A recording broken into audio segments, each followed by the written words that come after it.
ঠিক আছে, জি শুরু করুন প্লিজ। ছোটবেলা থেকে বলতে গেলে হচ্ছে জন্মের আগে থেকে বলবো, সেটা হচ্ছে আমার মায়ের মুখে শোনা। নানার বাড়ি থেকে আর দাদার বাড়ি থেকে মা, আমার নানা আর কি, আমার দাদা আর কি মাকে খুব পছন্দ করে নিয়েছিলেন। জি, অ্যাকচুয়ালি আমার নানা দিতে চাননি, অ্যাকচুয়ালি আর কি জোরপূর্বক ভাবেই নেওয়া হয়েছে। যাই হোক, নেওয়ার পরে আর কি আমার বাবা সে কোনো কাজ করতেন না, সে সবসময় আর কি মনে করেন ঘুরে বেড়াতো। তো আমার দাদাদের অবস্থা ছিল অনেক ভালো ছিলেন। আমার দাদারা হচ্ছে আপনার সামুদ্রিক মাছ ধরতো আর কি, অনেক বড় নৌকা ছিল। আপনার লোকাল বাড়ি কোথায়? আমার হোম ডিস্ট্রিক্ট পটুয়াখালী। পটুয়াখালীতে? জি, আচ্ছা, পটুয়াখালী জেলা আর কি। তো ওখান থেকে মাছ ধরার কারণে আর কি দাদা, আমার নানা দিতে চাইতেন না মাকে, এই কারণে যে যেহেতু মাছ বিক্রি করে, মাছ কিন্তু বড় ছিল আমার দাদারা, প্রভাবশালী ছিলেন। তারপর আর কি আমার পেশা পছন্দ করতো না, পেশাটা পছন্দ করতো না, পেশাটা পছন্দ করতেন না আমার নানা, বাট আমার নানা গ্রামের ভিতরে অনেক নাম করা ছিল। তো তারপরে অ্যাকচুয়ালি আমার মা অনেক সুন্দরী ছিলেন, সেই ক্ষেত্রে আর কি আমার দাদা জোর করবে যেভাবে হোক না কেন নিয়েছে। নেওয়ার পরে দেন বলেছিল যে তখন হচ্ছে আপনার গ্রাম্য একটা ছিল, এই এখন যে অ্যাকচুয়ালি বলে যৌতুক, কিন্তু তখন হচ্ছে আমার নানাকে, আমার মাকে পণ দিয়ে নিবে। তো আমার দাদা মারা যায়, কিন্তু আর পণ টন দেওয়া হয় না। দাদা মারা যায় হচ্ছে আপনি সামুদ্রিক জাল পাততে গেছে, জালি করতে গেছে, তখন ওখান থেকে মারা নিয়ে আসে না মাকে। দেন নিয়ে আসার পরে আমার দাদা মারা যায়, মারা যাওয়ার পর আস্তে আস্তে আমার দাদার বাড়ির ফ্যামিলি আস্তে আস্তে ধ্বংস হওয়ার পথে চলে গেল। দেন গরু ছিল, যা কিছু ছিল, আস্তে আস্তে সবকিছু আর কি মারা যাওয়ার পর্যায়ে চলে গেল। দেন আমার বাবা তখন কোনো কিছু করতেন না, আমার দাদার সাথে যেত, যাওয়ার পরে আর কি ওইটুকুই শুধুমাত্র, কোনো কাজ টাজ কিছুই করতেন না। তো এখন আমার নানা কি করবেন? আমার নানা আমার বাবাকে নিয়ে আসলো, মাকেও নিয়ে আসলো, আমার নানা বাড়িতে থাকলো, খাইলো, সবকিছু ওখানে করলো। দেন আমার বাবা তারপর ওই সেম, কোনো কাজ করার কথা বললে সে কোনো কাজ করতো না। মানে ততদিনে ঘর জামাই হয়ে গেছে? হ্যাঁ, ঘর জামাই হয়ে গেছে, জি। তো দেখা যাচ্ছে যে বিভিন্ন শোতে যেত, বিভিন্ন গান শুনতো, বিভিন্ন যাত্রাপালায় যেত, কোনো কাজ টাজ করতো না। তো আমার নানা একসময় বললো, যেভাবে তোমাদের কতদিন বসিয়ে বসিয়ে খাওয়াবো, তোমরা ঢাকায় চলে যাও। তো ঢাকায় চলে আসলো। ঢাকায় চলে আসার পরে বাবা ঠিক মতো কাজ করতেন না। তো মা এক পর্যায়ে দেখা গেল যে ঢাকায় মা নূতন, কিছুই করতে পারবেন না। তো আবার দেন ফেরত বাড়িতে চলে গেল। তখন আমার একটা বোন হলো, বোনের বয়স হচ্ছে তখন ছিল, হওয়ার পরে ওই আমার বোনকেও আমার নানা বাড়ি থেকেই আর কি করতো। তো দাদা বাড়ি থেকে কোনো হেল্প পেতো না। তো আমার বাবা, আমার মাকে, আমার নানা হচ্ছে বাবাকে সুখী করার জন্য আবার নানা বাড়িতে রাখলেন, অ্যাকচুয়ালি ঘর জামাই বলতে গেলে। তো রাখার পরে দেখা যাচ্ছে যে আব্বুর কোনো ইমপ্রুভ হচ্ছে না। সে শুধু ওই বিভিন্ন ইয়েতে যেত আর কি, বিভিন্ন যাত্রাপালা যেত, বিভিন্ন নির্বাচন করলে ওখানে যেত আর কি, বিভিন্ন রাজনৈতিকের কাজই করতো। তো অ্যাকচুয়ালি আমার নানা বললো যে না, তোমাদের এভাবে কোনোদিন আমার পক্ষে সম্ভব না, তোমরা আলাদা কিছু একটা করো, না হলে আমার বাড়ি থেকে চলে যাও। ওকে, তখনও আপনি হননি? না, তখন আমি তো অনেক পরে হয়েছি। আচ্ছা, ঠিক আছে। তারপরে এরকম করতে করতে আমার একটা আপু হলো। আপু হওয়ার পরে আমার আব্বু নাকি মোটামুটি চেঞ্জ হলো, তখন মোটামুটি কাজ করতে লাগলেন। দেন আমার আপুটা 2.5 বছরের সময় মারা গেলেন। আমার আপুকে নিয়ে ঢাকায় চলে আসলো। ঢাকায় চলে আসার পর ওখানে কিছু কাজ করলেন। দেন আমার আপুর একটা রোগ হয়েছিল, তো রোগের হওয়ার কারণে উনি 2.5 বছর বেঁচে ছিলেন, দেন মারা গেল। তো আমার আপুটা মারা যাওয়ার পরে আব্বু নাকি খুব শক পেয়েছে যে মেয়েটা মারা গেছে, সেই জন্য। তো তখন থেকে আবার আব্বু আর কি কেমন হয়ে গেল, কাজ করছেন না, ঘুরে ফিরে খাচ্ছেন, ঠিক মতোই করতেছেন না, আম্মুর সাথে খুব খারাপ বিহেভ করছেন। দেন এরকম করতে করতে দেন বড় আপু হলো, আমার আর একটা আপু হলো। আপু হওয়ার পরে আব্বু কিছুটা চেঞ্জ হলো, আবার কিছু কাজ করা শুরু করলেন। তো আব্বু কাজ করতে করতে একসময় দেখা গেল কি, আমার আব্বুর তখন একটা চাহিদা হলো যে ছেলের দরকার তার। তো ছেলে চাওয়ার পরে তখন আমি হলাম আর কি। আমার আপুর গ্যাপিং হচ্ছে 2 বছর, মেবি 2.5 বছর সামথিং। 2 বোনের পরে ছেলে চাওয়ার ক্ষেত্রে আপনি হলেন? হ্যাঁ, 2 বোনের পরে ছেলে চাচ্ছিলেন, দেন তখন আমি হলাম। এবং আমার আপুর গ্যাপের সাথে আমার গ্যাপ হচ্ছে মেবি 2 থেকে 2.5 বছর সামথিং, এর বেশি হবে না, 2 বছরই মেবি বলা যায়। তো আমি হওয়ার পরে তখন হচ্ছে আব্বু আর কি এই চেঞ্জ, পুরোটাই চেঞ্জ। আমি হওয়ার পরে আম্মু শুনেছি আমার কাছে, সেটা হচ্ছে যে আমাকে দেখেও নি আমার বাবা। সে বললো কেন মেয়ে হয়েছে, তার কথা বক্তব্য হচ্ছে মেয়ে হয়েছে কেন, আমার আম্মুকে ঠিক মতো খেতে দেয়নি, ইভেন আমাকে দেখেও নি। তো এটা আর কি আমার আম্মুর মুখে শোনা। তো এই কথা বলার পর আব্বু এরকম করে করার পরে আম্মু আমাকে নিয়ে মেবি 6 মাস ছিলেন ঢাকাতে। 6 মাস থাকার পরে আম্মু আবার আমাকে নিয়ে গ্রামে চলে গেলেন। তো গ্রামে যাওয়ার পরে কিছুদিন বড় আর কি, মোটামুটি বড় হয়েছে, তখন আর কি কিছুই জানি না, আর কি চিনি না। দেন মনে আছে এতটুকু যে আম্মু আবার ঢাকায় চলে আসছে, তখন খুবই ছোট আমি।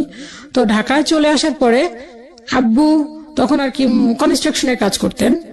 তো এরকম করে আর কি তখন আমরা মোটামুটি তখনই পরপর 2টা ভাই হলো।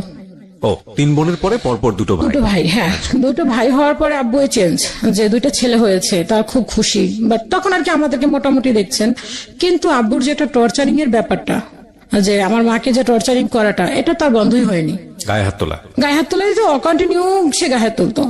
তো যখন গ্রাম থেকে এসে আম্মু অনেক ঋণ হয়ে আসছে ঢাকাতে, যে আম্মু আর এখন পারছে না, যেন আমরা 4টা ভাই বোন গ্রামের থেকে খাওয়া পড়া, আব্বু ঠিক মতো খরচ দিত না। নানা বাড়ি তখন নানা অলরেডি মারা যায়নি, সরি, নানা তখন অসুস্থ, নানা হেল্প করতে পারছেন না। তো কি করবে, ঢাকায় চলে আসলাম। ঢাকায় চলে আসার পরে তখন আমি খুবই ছোট, ভাই বোনরা, আমার ছোট ভাইটা সব থেকে যে ছোট ভাইটা, সে তখন মেবি 6 মাস কি 8 মাস এরকম হবে, আমি সামথিং মনে নেই, কিন্তু এতটুকু মনে আছে যে আমরা 4টা ভাই বোন খুব ছোট ছোট আর কি, গ্যাপ ছিল না বেশি একটা, ওই 2 বছর 2.5 বছর এরকম গ্যাপ ছিল। তো আব্বু একটা অসুস্থ হলেন, টিবি রোগ হলেন। টিবি রোগ হওয়ার পরে আম্মু আর কি এমন ভাবে মানুষের কাছে আর কি কাজ করতো, আম্মু পিছনে অনেক কষ্ট করছে, অনেক, আমাদের জন্য প্রচুর পরিমাণ কষ্ট করতেন। তো সেগুলি আমি জানতাম না আর কি, আম্মু বলেছেন যে তোমাদেরকে নিয়ে অনেক কষ্ট করেছি আমি। তো যখন আমরা আর কি ওই ছোট ছোট নিয়ে আসছে যখন আমাদেরকে, আব্বু যখন কাজ করতে পারতেন, আব্বুর একটা টিবি রোগ হলেন। তো হওয়ার পরে আব্বুকে নিয়ে বিভিন্ন হসপিটালে চলে গেল। তো আম্মু ঢাকা মেডিকেল নিয়ে আসলো আব্বুকে। নিয়ে আসার পর ওখান থেকে বললো যে আপনি এখানে ভর্তি করেন, এখানে ভর্তি করলে দেন ট্রিটমেন্ট হবে। তো আম্মু তখন দেখলো যে মেডিকেলে সাধারণত ঢাকা মেডিকেলে ফ্লোরে শুয়ে থাকে, কেউ দেখে না, বিভিন্ন রোগী চিৎকার করছে। তো সেটা দেখে আম্মুর খুব কষ্ট লাগলো যে না, এভাবে আমি ফেলে রেখে গেলে বাঁচবে না, দেন মারা যাবে। তো এরকম করে আম্মু তখন আব্বুকে নিয়ে আসলো, বাসায় নিয়ে আসলো। নিয়ে আসার পর এখন আম্মু চিন্তা করছে কি করবে। তখন তো আমাদের এরকম বড় কেউ নাই, আমার মামা যে সে ছোট, আরেক মামা আছে, সেও ওরকম কোনো কিছুই করতে পারছেন না, নানা অসুস্থ, তো কি করবে। তো আম্মুর এক খালাতো বোন ছিল আর কি, ওই যে বাড়িতে আমরা ভাড়া নিয়েছিলাম ওখানেই ছিলেন। তো উনি বললো যে কি করবি এখন তুই। তো আম্মু বলে দেখি এখানে কি করা যায়। তো ওখানে আমরা যে এলাকাতে ছিলাম ওখানে একটা ডক্টর ছিলেন। তো ওনাকে আম্মু আর কি মামা বলে ডাকতেন, ওই ডক্টরটা অনেক ভালো ছিলেন। তো আম্মু ওনার পাটা ধরলো, বললো যে আপনি আমার বাবার মতো, আপনি যদি আমাকে আমার হাজবেন্ডকে ট্রিটমেন্ট করান দেন তাহলে বাঁচবে, না হলে নাই। ধরেন আপনার মেয়ের জন্য আপনি একটা কিছু করছেন, হ্যাঁ। তো আম্মু এরকম করে বলার পরে তো বললো যে ঠিক আছে, আমি দেখি কি করা যায়। তো বললো যে আপনার মামা, আপনার টাকা কখনোই মার যাবে না, আপনি ওষুধ দেন, ওকে ট্রিটমেন্ট করেন, আমি আপনার যেভাবে হোক না কেন টাকাগুলি পরিশোধ করে দিব। আচ্ছা। তো আম্মু ওই নানাটা তাই করলেন। তো এরকম করে সে ট্রিটমেন্ট করলেন। তো করার পরে উনি অনেকদিন যাবত লাগিয়ে আমার মনে আছে যে ট্রিটমেন্ট করাইছে। তো এমনি দেন এর ভিতরে রোজা চলে আসলো। তো রোজার ভিতরে আব্বু মোটামুটি সুস্থ আর কি, এক পর্যায়ে মোটামুটি কি ভালোই সুস্থ, উঠতে পারছে, হাঁটতে পারতেছে, খেতে পারছে। ঠিক তখনই ঈদের আগের দিন, আমার এইটুকু মনে আছে স্পষ্ট যে ঈদের আগের দিন, তখন আমরা স্কুলে ভর্তি হয়নি, মেবি তখন আমার 4 থেকে 5 বছর বয়স হবে মেবি। ঈদের আগের দিন সবাই ড্রেস কিনে, আমাদের কোনো ড্রেস হচ্ছে না, আমরা শুধু সেফ দেখছি যে সবাই ড্রেস পরছে, আমরা তাকিয়ে দেখছি। দেন আমাদের ছোটবেলা থেকে একটা কথা ছিল যে তোমরা কারো দুয়ারে যাবা না, কারো কাছে ঘিরবা না, কেউ যদি কোনো কিছু খায় তোমরা দেন তাদের কাছে গিয়েও সামনে দাঁড়াবো না। তো ওই জিনিসটা আমরা ফলো করতাম সবসময়, ছোট থেকে মাথায় জিনিসটা কাজ করতো।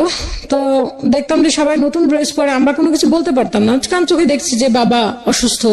তো আম্মু যে কাজগুলি করতেন, তো ওখান থেকে এক আঙ্কেল ছিলেন, ওই আঙ্কেলটা নাকি এয়ারপোর্টে জব করতেন। তো এই আঙ্কেলটা আম্মুকে অনেক হেল্প করতো, টুকটাক কিছু জিনিসপত্র দিলে, টাকা দিলে আম্মু ওটা দিয়ে ঘরে কিছু কিনতো, দেন আব্বুকে চিকিৎসা করাতেন। তো এরকম করে আব্বু ঈদের আগের দিন আম্মু আর কি সেমাই নিয়ে আসছে, আর চিনি নিয়ে আসছে, আর দুধ নিয়ে আসছিল না কি যেন এরকম একটা কিছু।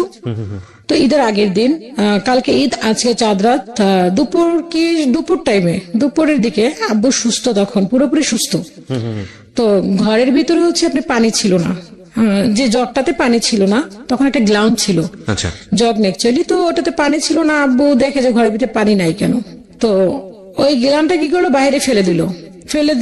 দেন কিছু মাটির ঢাকনা ছিল, তো ওই ঢাকনাগুলি সব বাইরে ফেলে দিল। কে ফেলে দিল? আব্বু ফেলে দিচ্ছে। তখন তুমি মোটামুটি সুস্থ, মানে রাগে ফেলে দিল। কেন সে গ্লাউনের ভিতরে পানি নেই, সে পানি কেন ঢেলে খাবে, দেন পানি কেন নিয়ে আসতে হবে এখন কল থেকে।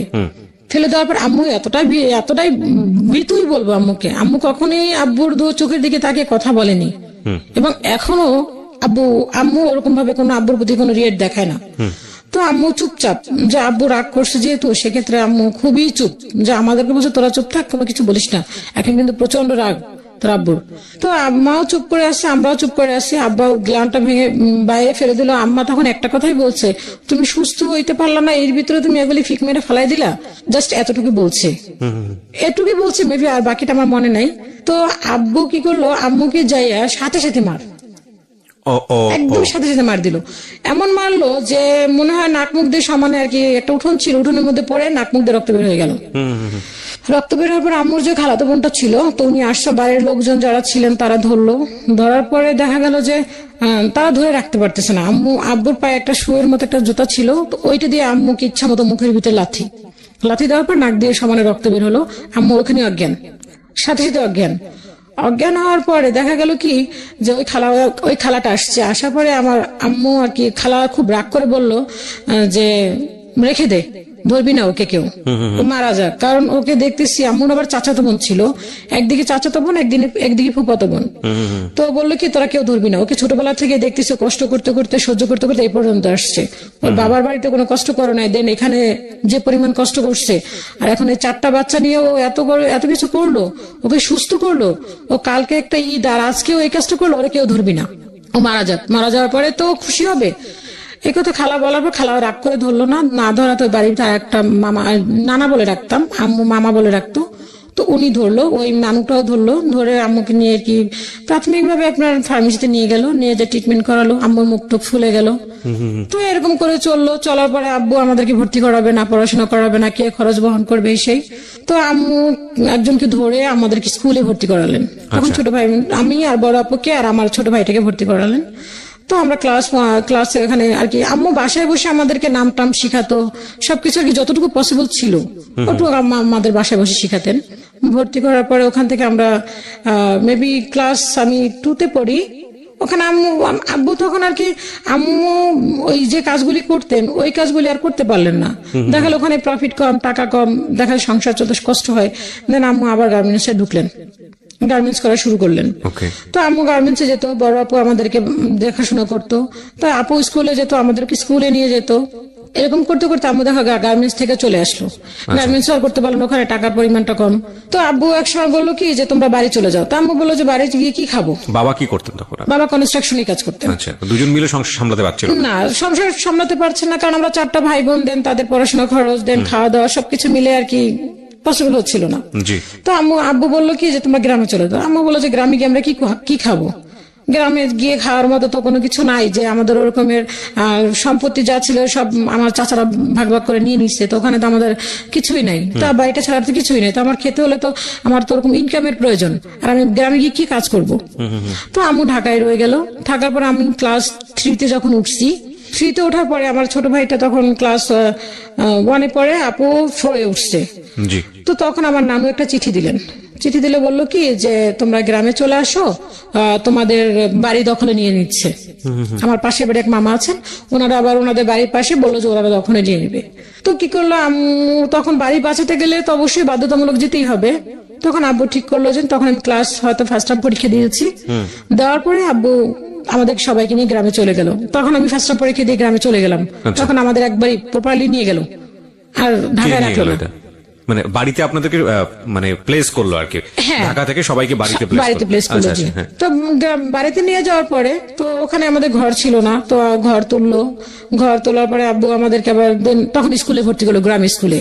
বড় আপুকে, আমাকে আর আমার ছোট ভাইটাকে স্কুলে ভর্তি করলেন। আর যেদিন আর একটা ছোট ভাই ছিল, ও তখন খুবই ছোট, ওকে তখন ভর্তি করার মতো সময়টা হয়নি।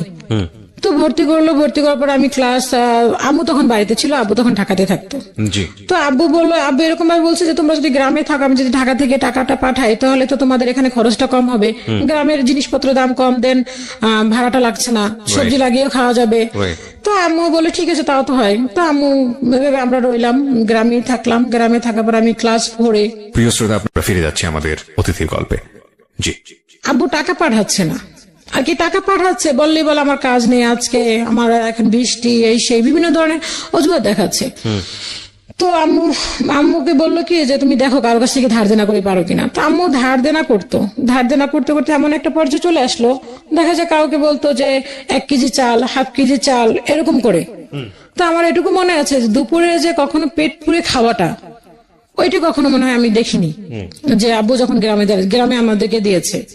তো আব্বু কি করলো, ওরকম করে করতে করতে আম্মু এখন এমন পরিমাণ দেনা হলো, তখন সুদে টাকা নেওয়া শুরু করলো আম্মু। যে সুদ করে টাকা নিয়ে সংসার চালাচ্ছে আম্মু। আব্বু বলছে টাকা দিবে, আম্মু চিঠি দিচ্ছে, আব্বু বলছে যে হ্যাঁ এই যে দিব, এই যে দিব, এরকম করতে করতে আব্বু আর টাকা দিচ্ছে না। এটির ভিতরে শুনে আব্বু এখানে কার সাথে রিলেশন, আম্মু গ্রাম থেকে শুনছে যে কার সাথে আব্বু রিলেশন, আব্বু তাকে বিয়ে করবেন। তো আম্মু বললো যে 4টা ছেলে মেয়ে রেখে সে আবার বিয়ে করবে, তাই মেয়েদেরকে নিয়ে কি করবো। তো এরকম করতে করতে আম্মু আর কি এমন একটা পর্যায়ে চলে গেল যে গ্রামে এখন কেউ আমাদেরকে ধার দেনাও দিচ্ছে না। যদি কারো বাড়িতে, কিন্তু আমরা যে ধার দেনা করে খাচ্ছি, বাট এটা কিন্তু কেউ জানছে না যে আমরা দুপুরে খেতে পারছি না। দেখা গেল আমরা রাতে রান্না বা সকালে রান্না করছে বা রাতে রান্না করছে, ওই বাসি ভাতটুকু থাকতো, ওইটু পানি দিয়ে আমরা খেয়ে ফেলতাম 4টা ভাই বোনে। এদের আমাদের পড়াশোনাটা আম্মু বন্ধ করেনি, আম্মু ওভাবে আমাদেরকে পড়াশোনা চালিয়ে নিচ্ছে। তখন হচ্ছে আমার মামা ক্লাস সম্ভবত মেট্রিক পরীক্ষা দিয়েছে, এরকম কিছু একটা। তো এরকম করতে করতে আম্মু ঢাকায় যখন না, তখন আম্মু বললো যে না আমার পক্ষে আর সম্ভব না, আমি ঢাকায় যাব। দেন এর ভিতরে আমরা যদি কারো বাড়িতে যেতাম, সবাই যদি জিজ্ঞেস করতো তোরা কি দুপুরে খাইছিস, তো আমরা বলতাম না আমাদের সকালে যে ভাতটুকু ছিল ওইটুকু আমরা খাইছি। কারণ মানুষের দুপুরে পেট ভরে খায়, দেন রাতে আর সকালে কম খেলেও চলে, দুপুরে তো মানুষ পেট ভরে খায়, আর তোরা রাতে খাস আর দিনে না খায় থাকোস। তো এরকম করে বললো, বলার পর আমরা ওগুলি কোনো কিছু করতাম না। আর আম্মুর কথা ছিল যে তোমরা কারো দুয়ারে গিয়ে থাকবা না, কারো খাবার দেখলে সেখানে দাঁড়াবা না, যদি তোমাদেরকে কেউ কিছু দেয় কখনো নিবাও না। দেন আমরা কখনো কোনো কিছু ধরতাম না, 4টা ভাই বোন ছিলাম, কারো দুয়ারে গিয়ে দাঁড়াতাম না। দেন চাচার বাড়ি ছিল, পুকুর বাড়ি ছিল, কখনো তাদের বাড়িতেও যেতাম না, না খেয়ে থাকলেও যেতাম না। তো আম্মু আবার কিগুলো ঢাকায় নিয়ে আসলো, তখন আমি ক্লাস 4-5 পড়ি। 5 পড়ি, তখন আম্মু কি করলো যে আপুকে আর আমাকে ঢাকা গ্রামে রেখে আসলো। বললো যে তোমরা গ্রামে থাকো, আমার নানু আছে, তখন নানা মারা গেছে, তো আর আমার খালা থাকেন। তো বললো যে তোমরা গ্রামে থাকো, আমি ঢাকাতে যাই। তো আমাদের বাড়িতে ঘর আছে, তো আমার নানু বাড়িতেও ঘর আছে, তো আমাদের বাড়িতে আমাদেরকে একা রেখে কিভাবে যাবে। তার নানুকে আমার খালাকে বললো যে তুই থাক আমার ওদের সাথে, আমি ঢাকাতে যাই, ওর বাবা নাকি আবার বিয়ে করতে চাই, দেখি কি হয়। তো গেলাম, আম্মু ঢাকায় গিয়ে শুনে যে হ্যাঁ সত্যি আব্বু বিয়ে করার জন্য প্রস্তুত, যে ওনাকে বিয়ে করবে, এরকম একটা শুরু করে দিচ্ছে। তো আম্মু যেভাবে হোক না কেন ওনাকে ওইটা নিয়ে কি করলো আর কি, বন্ধ করলো বিয়েটা, যাতে বিয়েটা না করতে পারে। তা আম্মু বললো যে তুমি যে ঢাকাতে এসে বিয়ে করার জন্য এরকমই করছো, এখানে 4টা ছেলে মিলে আমি কি করে খাই।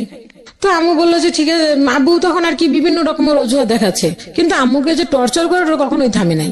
গ্রামে থাকতেও দেখতাম আব্বু মারতো, ঢাকাতে আসতো তো সেম। তো আম্মু ঢাকাতে একবারে চলে আসলো, দুই ভাইকে নিয়ে আমাদেরকে গ্রামে রেখে আসলো। আপু তখন ক্লাস 5 উঠছে, আপু তখন ক্লাস 6, আমি তখন ক্লাস 5। তো আমাদের পরীক্ষা শেষ হলো, দেন আপু ভর্তি হলো, আমিও ভর্তি হলাম, ক্লাস 6 ভর্তি হলাম। ভর্তি হওয়ার পরে আম্মু আমাদেরকে ওখান থেকে ঢাকা থেকে 500 করে টাকা পাঠাতো আমাদেরকে খাওয়ার জন্য, কিন্তু ওটুক দিয়ে আমাদের হতো না। 500 টাকা 2টা বোন পড়াশোনা খরচ দেন, এটির ভিতরে আমার মামা আবার কিছু টাকা পাঠাতেন। তখন আমার মামা ইন্টারমিডিয়েট কমপ্লিট করেছে, সে দেন ভার্সিটিতে পড়ে, তখন সেই টিউশনি যে করতো ওই টাকাগুলি সবটুকুই আমাদেরকে আর কি যতটুকু পসিবল ছিল অতটুকুই পাঠাতো, নানুকে পাঠাতো, দেন আমাদেরকেও পাঠাতো ওরকম কিছুটা। তা আম্মু বেশিরভাগ পাঠাতো আর কি। তো তখন আম্মু যে টাকাটা পাঠাতো ওটা গোপনে করে পাঠাতো, যে না আব্বু যাতে না জানতে পারে যে টাকাটা আমাদেরকে দিচ্ছেন। আম্মু যা ইনকাম করতো সবই বাবাকে দিতে হতো, এতে কোনো ইয়ে নাই যে তাকে না দিলে আর বরং বেশি এটি নিয়ে আর কি গ্যাঞ্জাম সৃষ্টি করতো। তো এরকম করতে করতে লাস্ট মোমেন্টে দেখা গেল যে আব্বু বিয়ে আর করতে পারলো না। আব্বু কি করলো, দেখা গেল যে ওইটা নিয়ে আম্মুকে নিয়ে বিভিন্ন রকমের টর্চার শুরু করলো, যে সে বিয়ে করবে, সে এরকম বিভিন্ন রকম দেখালো। তো আম্মু যেভাবে আপনাকে এক পর্যায়ে বিয়েটা থামানোর পরে আম্মু এখন ঢাকাতে কি করবে, কিছু করার তো নাই। তো একটা নানু ছিলেন আর কি, তো নানুটা মারা গেছে, নানুটা অনেক ভালো ছিলেন, আম্মুকে নিজের মেয়ের মতো দেখতেন। তো ওই নানুটা ওই মামাকে বলতো, ওনার ফ্যামিলিটা অনেক হাই লেভেল, বর্তমানে ওনারা আমেরিকাতে আছেন। তো ওই নানুটা ওই মামাকে বললেন যে তুই ওকে কষ্ট দিস না, ওকে তুই হেল্প করিস। তো ওই মামাটা আর কি, ওই মামাদের বাসা আম্মু হেল্পিং এরই করতো, করার পরে দেন ওই মামাটা আর কি আম্মুকে যথেষ্ট পরিমাণ হেল্প করতো। তো ওই মামিটা ছিল একটা ইংলিশ মিডিয়ামের প্রিন্সিপাল। তো আম্মুকে বললো কি যে তুমি একটা কাজ করো, তুমি এখানে তোমার সার্টিফিকেট গুলি দিয়ে তুমি এখানে ঢুকতে পারো। তো আম্মু বললো যে হ্যাঁ তাও তো হয়, কিন্তু আব্বু তা দিল না। তো আম্মু এরকম করে টুকটাক কাজ করতে লাগলো, কিন্তু ওগুলি দিয়ে আমাদের আর হচ্ছে না, আমাদের পড়াশোনাও হচ্ছে না, দেন আমাদের খাওয়া খরচও হচ্ছে না, কিছুই হচ্ছে না। দেখা যায় সারাক্ষণই আব্বু ওই মার দড়ি চালাচ্ছে, কোনো একটা ক্লু প্লেই শুরু করে দিচ্ছে। তো এরকম করে যখন 6 হলো, তখন আম্মু বললো কি আমার পক্ষে আর সম্ভব না, আমি আর টাকা পয়সা দিতে পারবো না তোমাদেরকে, তোমরা ঢাকা চলে আসো। আপু তখন ক্লাস 7, আমি দেন ক্লাস 6 কমপ্লিট করছি, আমি 7 উঠছি। তখন আম্মু বলে ঢাকা চলে আসো। তো ঢাকায় চলে আসলাম। ঢাকায় চলে আসার পরে তো বাসায় এসে দেখি আব্বু ওই আম্মুকে কিছু না কিছু দিয়ে আর কি শুরুই করে সারাক্ষণ। তা আম্মু যথেষ্ট পরিমাণ পারে যে চুপ থাকার জন্য। তো দেখা গেল যে এরকম একটা পর্যায়ে গেল, ঘরের ভিতরে যে টিভি দেখবো আমরা, আব্বু টিভি দেখছে, দেখার পর ফ্ল্যাগটা খুলে রাখছে এবং দেন সে কিভাবে খুলে রাখছে ওইটাও আব্বু ফলো করতো, যে সে যেভাবে রেখে গেছে ওইটা ওইভাবে আছে কিনা। আমরা এরকমটাও তা ধরতে পারতাম না, এরকম একটা ব্যাপার। দেখা যায় আমরা ঘুমিয়ে আছি, ভোর 5টা বাজে ফ্যান অফ করে দিচ্ছে। ভোর 5টা পরে ফ্যান ছাড়া যাবে না, যতই গরম থাকুক না কেন ফ্যান ছাড়া যাবে না। তো এরকম করে এক পর্যায়ে আমাদেরকে ঢাকায় নিয়ে আসলো, পড়াশোনা করার বন্ধ করে দিল। তখন আমাকে বললো যে পড়াশোনা করানো যাবে না, পড়াশোনা করতে পারবে না, কি করবা কিছু একটা করো। কোন ক্লাস থাকতে এটা? তখন ক্লাস 7 আমি। ক্লাস 7? হ্যাঁ। তখন বললো যে তোমার পড়াশোনা করা চলবে না। তখন আপু বললো যে না আমি পড়াশোনা করব। তো আমি ছোটবেলা থেকে একটু বান্ডলের ছিলাম, মানে আমি বিভিন্ন গাছে উঠতাম, বিভিন্ন দুষ্টামি করতাম, পড়াশোনার প্রতি ওরকম একটা আগ্রহ তেমন একটা আমার ছিল না। তো যখন আব্বু পড়াশোনা বন্ধ করে দেওয়ার কথা বলো, তখন আমার মনে একটা হলো যে না, আপু গ্রামে চলে যায় পড়াশোনা করার জন্য, আমিও পড়াশোনা করবো। তখন আম্মু বললো যে তোমাদেরকে আমি পড়াশোনা করাতে পারবো না বাবা, কারণ আমার পক্ষে সম্ভব না, আমি তোমার 2 ভাইকে পড়াশোনা করাবো না তোমাকে পড়াশোনা করাবো। তা আমাদেরকে পড়াশোনা অ্যাকচুয়ালি বন্ধ করে দিল। তখন আপু বললো যে না আমি পড়াশোনা করব, আমি পড়াশোনাটা বন্ধ করবো না। তো আপু পড়াশোনার জন্য আবার সে নানা বাড়িতে চলে গেল। নানা বাড়িতে চলে যাওয়ার পরে মা যা দিচ্ছেন, মা টুকটাক পাঠাচ্ছেন, সেটা দিয়ে পড়াশোনা শুরু করলো। দেন আমার পড়াশোনা আর হলো না। আমাকে কি করলো বাবা, বললো কি যে তুমি একটা কাজ করো, তুমি গার্মেন্টসে যাও, তুমি গার্মেন্টস করো বিভিন্ন লোকের সাথে। তখন হয়তো আবার মেবি ধরেন ক্লাস 7 উঠছি, তখন আর বয়সটা কতটুকু বা হবে। তখন বলে গার্মেন্টসে যাও তুমি। ক্লাস 7 পড়া অবস্থায় গার্মেন্টসে যাওয়ার কথা বলছেন? হ্যাঁ, তখন বলছে গার্মেন্টস করো তুমি, গার্মেন্টসে কাজ করো তুমি, কারণ আমাকে টাকা দিতে হবে, দেন আমি তোমাদেরকে বসে বসে খাওয়াতে পারবো না। তো গার্মেন্টসে দেওয়ার কথা বললো। তো আমার মামা হচ্ছে সে বললো কি যে না গার্মেন্টসে গেলে হচ্ছে দেখা যায় একটা গার্মেন্টস যে খারাপ তা বলবো না, গার্মেন্টসে গেলে দেখা গেল একটা যে প্রপোজাল আসলো, মেয়ে কি করে, মেয়ে গার্মেন্টস এর কাজ করে, তখন একটা ভালো যে আমি একটু ওদেরকে বিয়ে দিবেন আপনি, তাও তো পারবেন না। আমার মামা এই কথাটা বললো।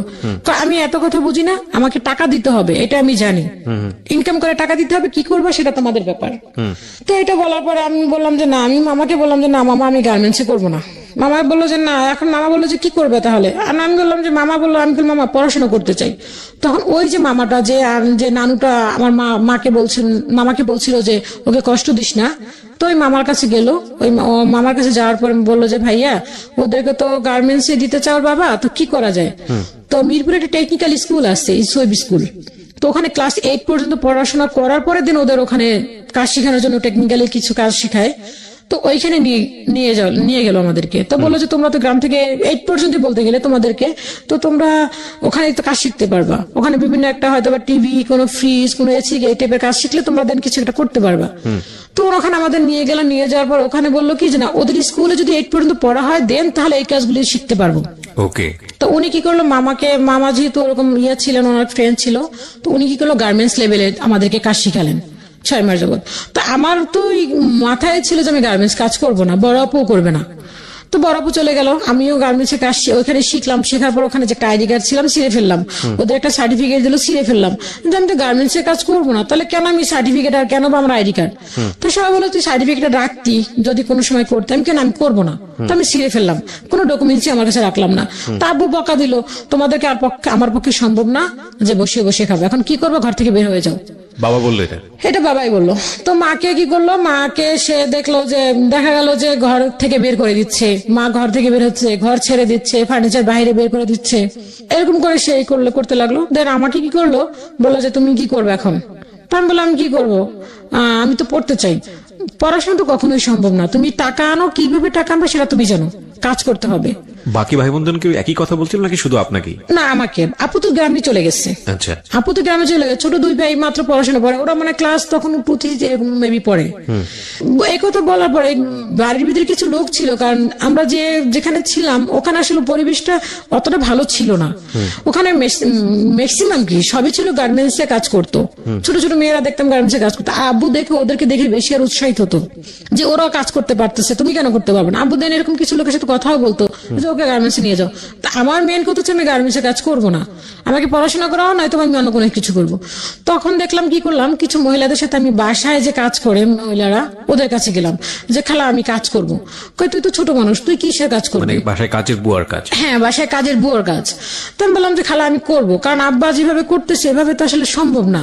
আব্বা তো বলতেছে টাকা দেওয়ার জন্য। সরি, দেন এর মধ্যে আমার সাথে তো করতে করতো আমার দুই ভাইকেও, আমার এক ফুপু ছিলেন, ওই ফুপু কি করে আসলো যে ভাইয়া তুমি ওদেরকে বসে বসে খাওয়াচ্ছ, ওদেরকে তো এখানে আমাদের ওখানে তো যত ফ্যাক্টরি আছে, ওখানে তুমি ওদেরকে লাগাই দিলে তো কিছু টাকা পাইতে পারো। তো মামার ইয়েতে আর কি আব্বু এই কাজটা করতে পারেনি, ভাইদেরকেও করাতে পারে নাই। তো আমাকে এরকম আমি বলার পরে, কাজের বুয়ার কথা বলার পরে তো বললো যে চল। তো গেলার পরে দেখা গেল আমি এতটাই শুকনো ছিলাম, এতটাই পিছিয়ে ছিলাম, আমাকে কেউ নিত না, বলতো যে না কাজের বুয়ার কাজ করানো যাবে না। দেখা গেলো আমি আবার ফেরত চলে আসলাম। তো আমি বলতাম যে তাহলে আমি একটা কাজ করি, ছোট কাজ করি, আমি কিছু কাজ করে দেই, আমাকে কিছু টাকা দেখ, আমি আব্বুকে দেই। কিন্তু কোনো কিছুই না, ওরকম কিন্তু কোনো কাজ পাচ্ছিলাম না। তো একদিন আমি বাসায় আসছি, আসার পরে আব্বু বলে গেছে যে আজকে যেন আমি ঘরের ভিতরে না দেখি, কোনো কিছু আমি যেন দেখি তুমি ঘরের বাইরে। তো আয়সা দেখছে আমাকে ঘরেই আসছি আমি। তো ঘরে থাকার পরে দেখলাম কি যে আয়সা আমাকে বলে কি তুই এখনো বাসায়? তো আমি বললাম কি করবো তাহলে, আর কি করবো, মানে এতটুকু বলার সাহস আমাদের ছিল না আর কি। তো আব্বু আয়সা এমন মারলো আমাকে যে মারের চোটে আমাকে কি করলো, আমি একটা রান্নাঘর ছিল, রান্নাঘরের উপরে ফেলে আমাকে আর কি ইচ্ছা মতো মারা, মানে এরকম জুতা দিয়ে ইচ্ছা মতো আমাকে লাথি মারা শুরু করলো। তো বাড়ির ভিতরে কিছু লোক ছিল, ওই ভাড়াটিয়া গুলো ছিল, ভাড়াটিয়া গুলো থাকার পরে বললো ও তো মারা যাবে, তুমি যেভাবে মারতেছো ও তো মারা যাবে, এভাবে করে একটা মেয়েকে কেউ মারে। তো আব্বু বললো এত কথা আমি বুঝি না, ও এখনো ঘরে কেন, ওকে আমি দেখতে পারতেছি না ঘরে কেন। আম্মু তখন বাসায় না, আম্মু তখন একটা মেডিকেলে জব করতো, তখন রাত বাজে মেবি 9টা কি 9:30, আম্মুর নাইট ডিউটি ছিল। তো সবাই বললো কি আমাকে ছাড়াই দিয়ে বললো কি তুই তাড়াতাড়ি এখান থেকে পালা, না তো বাবা তোকে মেরে ফেলবে। তো দিন আমি মেডিকেলে গেলাম, মেডিকেলে গিয়ে আমি তখন ওই ভাড়াটিয়ারা বললো যে তুই তাড়াতাড়ি চলে যায়। তো দিন আমি চলে গেলাম মেডিকেলে গিয়ে আম্মুর সাথে রাতটা কাটালাম, আম্মুকে বললাম। তো দিন পরের দিন আমি ছোট মামাকে জানালাম যে মামা এরকম আব্বা তো আমাকে প্রচুর পরিমাণ মারছে। তো জানার পরে মামা কিছুদিন পর চলে আসতো। তো চলে আসার পরে মামাকে বললাম, মামা বললো যে কি করবে। তো দেখলো যে এত পরিমাণ টর্চারিং শুরু করে দিল আব্বা আমাকে যে এটা আসলে সহ্য করার মতো না। আর সবাই বললো যে তুমি এত বড় একটা মেয়েকে মারতেছো, 10-12 বছর একটা মেয়েকে মারতেছো, এরকম কি মারা কি ঠিক? তো সে কোনো কারো কথাই শুনতো না, সে তার কথাই রাইট, সে যেটা বললো সেটা বলে এখন রাত, যদি বলে এখন দিন তাহলে এখন দিন। আচ্ছা। তো এরকম করে শুরু করলো। তো মামা এক পর্যায়ে কি করলো, বললো কি যে তাহলে কি করা যায় ওকে। তো আমার বড় মামার সাথে আলাপ করলো যে দাদা তাহলে আমি কি করতে পারি। তো বড় মামা বললো যে তাহলে কি করবি, তাহলে একটা কাজ কর, আমার বাসায় দৌড়ে, আমার বাসায় দে, ও আমার বাসায় বসে কাজ শিখুক, আমি কাজ শিখাই দিই, কিছু টেলারিং এর কিছু একটা কাজ শিখাই দেই, দেন কাজ শিখাই দেওয়ার পর ওকে কিছু একটা করবে। ও সরি, এর মাঝখানে হচ্ছে যখন আব্বা আমাকে এরকম ভাবে খুব টর্চার করা শুরু করলো, ওই যে মামাটা বা যে নানুটা আর কি আম্মার কথা বলতো, যে মামাটা এখন আমেরিকাতে আছে, ওই মামাটা আর কি ওই মামার শ্বশুরের বাসায় আমাকে আর কি, তখন মা আর কি, আমি জানতাম না যে এটা আসলে আমাকে কাজে দিচ্ছেন, আমি জানতাম যে এমনি আমি আর কি ওই নানুদের বাসায় যাচ্ছি। তো ওই নানুরা আমাকে নিয়ে গেল, নিয়ে যাওয়ার পরে আমি ওখানে থাকলাম কিছুদিন। থাকার পর ওই নানুদের যে খাটটাতে আমি শুইছি, আমার এটুকু মনে আছে, খাটটাতে শোয়ার পরে নানু তো আমাকে নিয়ে ওনার ওই মামার শ্বশুর তো শাশুড়ি তো আমাকে নিয়ে ওনাদের খাটে শোয়াইছে। শোয়ানোর পরে তো ওই মামিটা গেছে, যাওয়ার পরে বললো কি মা তুমি ওকে কেন এই খাটে শুইতে দিছো। তো পরের দিন থেকে আমাকে রান্নাঘরে শুইতে দিত। তা আমি এতটা বুঝতাম না যে আমাকে কাজ দিয়েছে। তা আমি মনে করতাম যে আমি তো নানুদের বাসায় বেড়াতে এসেছি। তো আমাকে এটাই বলা হয়েছিল যে তোমাকে কাজে দেওয়া হয়, তুই বেড়াতে গেছিস। তো ওখানে আমি মনে হয় 2-3 মাস ছিলাম। তো আসার পথে না ওখানে ওনার নানুর মেয়ে ছিল আর একটা খালামণি কি করলো, আমাকে গাড়ির ভিতরে বসে আমাকে 200 টাকা মেবি 300 টাকা এরকম আমাকে হাতে দিচ্ছে। তো আমি বললাম খালামণি কিসের টাকা এটা? কয় এটি তোমাকে এমনি দিলাম। আমি না খালাম, আমি টাকা নিবো কেন, আমি তো আপনাদের বসে বেড়াতে আসছি, আপনার টাকা দিচ্ছেন কেন? কয় না এটি তোমাকে এমনি দিলাম। তো আমি অতটা মনে করিনি, এখন মনে করছি যে না তখন আমি কাজ করতে নিয়েছিল আমাকে। তো আমি গেলাম ওখান থেকে, তো আসলাম, আসার কিছুদিন পরে তখন আব্বা তো আবার এরকম টর্চার শুরু করলো। তখন বড় মামা বললো যে তাহলে আমার বাসায় দে, কিছু কাজ শিখাই দে, কাজ শিখিয়ে দেওয়ার পরে তো কিছু একটা করতে পারবে। আচ্ছা। তো বড় মামার বাসায় গেলাম, আম্মা তখন ওই রাত্রে আমাকে বড় মামা আসলো, আসার পরে বড় মামা তখন আমাকে কাজ শিখে দেন আর কি নিয়ে গেল ওনাদের বাসায়। নিয়ে যাওয়ার পরে তখন দেখলাম মামির মুভমেন্ট এরকম ছিল যে ওরা আসলে দেখে, মামা তো বোন ছিল একটা, মামি ছিল ওখানে, ওদের আর বাচ্চা ছিল না। তো মামি যাওয়ার পরে দেখলাম কি আমাকে দেখে না মনে হচ্ছিল যে কেমন যেন একটা বিহেভ করা শুরু করলো। মামির বিহেভটা এরকম যে তাদের ঘরে বিস্কিট ছিল, যাই সামথিং এরকম কোনো কিছু দেখা গেল যে রোজ দুধ করতো, সেগুলি সবকিছু বন্ধ করে দিল। মানে দুধের রোজগার, আমি যেটা দুধ মানে কি, যে রোজ দুধ করতো আর কি, রোজ দুধ মানে খাওয়ার জন্য প্রতিনিয়ত যে দুধটা নিত দুধটা খেত, সেটা বন্ধ করে দিল। আচ্ছা, হ্যাঁ, আচ্ছা, okay. বিস্কিট টিস্কিট এগুলো ছিল, তো ওগুলি আর কেনাকাটা কিছু করতেছে না মামা। মামা কি তখন মামির কাছে সবকিছু ছিল। এই ছোট ছোট বিষয়গুলো, এগুলো খুব সেনসিটিভ, কিন্তু এগুলো আসলে হ্যাঁ, হয়তো তখন তো বলার আমার- মতো কিছু না, কিন্তু অন্তরে কিন্তু অনেক বড় আঘাত হ্যাঁ, লাগে। তখন না আসলে কি, তখন না দেখা গেল কি, ওই তখন তো আমি ছোট মানুষ, আমি তো অতটা বড় না, আর আমি অতটা বুঝিও না। আমার তো মনে হচ্ছে যে মামি এগুলো কেন বন্ধ করে দিল, আমি তো ছোট। তো এরকম করে মামি বন্ধ করে দিল, দেওয়ার পর আমার কাছে মনে মনে খুব কষ্ট লাগলো, বাট কিছু বলতে পারছিলাম না, কারণ যেহেতু বাবা তো যেহেতু টর্চার করছে, সেক্ষেত্রে তো আমার কিছু করণীয় নাই। তো আমার কথা হচ্ছে আবার কাজ শিখতে হবে। তো ওখানে একটা আন্টির বাসায় কাজে লাগাই, কাজ শেখার জন্য দিলেন। তো ওখানে টাকাটা দিয়ে মামা, আমার ছোট মামা দিল টাকাটা, কাজ শেখার টাকাটা ছোট মামা দিল। দেন মামার বাসায় থাকা খাওয়া করলাম। তো ওখানে যাওয়ার পরে যে আন্টিটার কাছে কাজ শিখলাম, ও আন্টিটা খুবই ভালো ছিলেন, এবং তার শ্বশুরটা এত ভালো ছিল যে আমি যখন প্রাথমিকভাবে যাই ওনাদের বাসায় যাই কাজ শেখার জন্য, তো ফার্স্ট টাইম বললাম যে আমার খাতা আনি নেই, পেন্সিল রাবার কিছুই আনিনি। তো উনি মনে করলো কি যে আমি এত দূর যাবো, আবার আমার যে মামার বাসা আছে ওনার বাসার নিচে, সেটা আর কি চিন্তা করলো না। উনি মনে করলো হয়তো আমার বাসা ফার্ম গেট বা এরকম কোনো কিছু একটা ইয়েতে। এগুলি বলার পরে তো নানা বললো কি যে, ওনাকে নানা বলে ডাকতাম, বললাম যে না না না না, আমার বাসা তো নিচে, আমি মামির বাসা থেকে এসেছি। তো তখন আর কি আমি না মামার বাসা থেকে কাগজ কলম নিয়ে কাজটা শেখা শুরু করলাম। আর ওই আন্টিকে সব থেকে ছোট ছিলাম আমি, আচ্ছা সব থেকে ছোট কাজ শিখছিলাম, আর ওরা আমাকে যথেষ্ট পরিমাণে আদর করতো। আচ্ছা। তো এরকম একটা কাজ শিখতে শিখতে তখন আর কি একটা পর্যায়ে আসলো, মামি এরকম দেখা গেল যে সাবান নিয়ে হিসাব করতো, খাবার নিয়ে। তো মামা কিছুই বলতো না আর কি। মামা কি করলো, মামার কাছে এরকম টাকা পয়সা ছিল, প্রচুর পরিমাণ টাকা ছিল, দেখা গেল এরকম হতো যে 50,000 টাকার ভান্ডিলও মামির কাছে আইনে দিয়ে দিত। মামি এরকম ব্যবহার করা শুরু করলো। তো মামি দেখলাম কি যে কোনো কিছু খাবার বলেন বা কোনো কিছু বলেন, ওইগুলি নিয়েই সে করা শুরু করলো। তো আমার ঘুমাতে দিত, আমি এগুলো আসলে বলতে চাচ্ছিলাম, তারপর আসলে কষ্টের কারণে চলে আসে।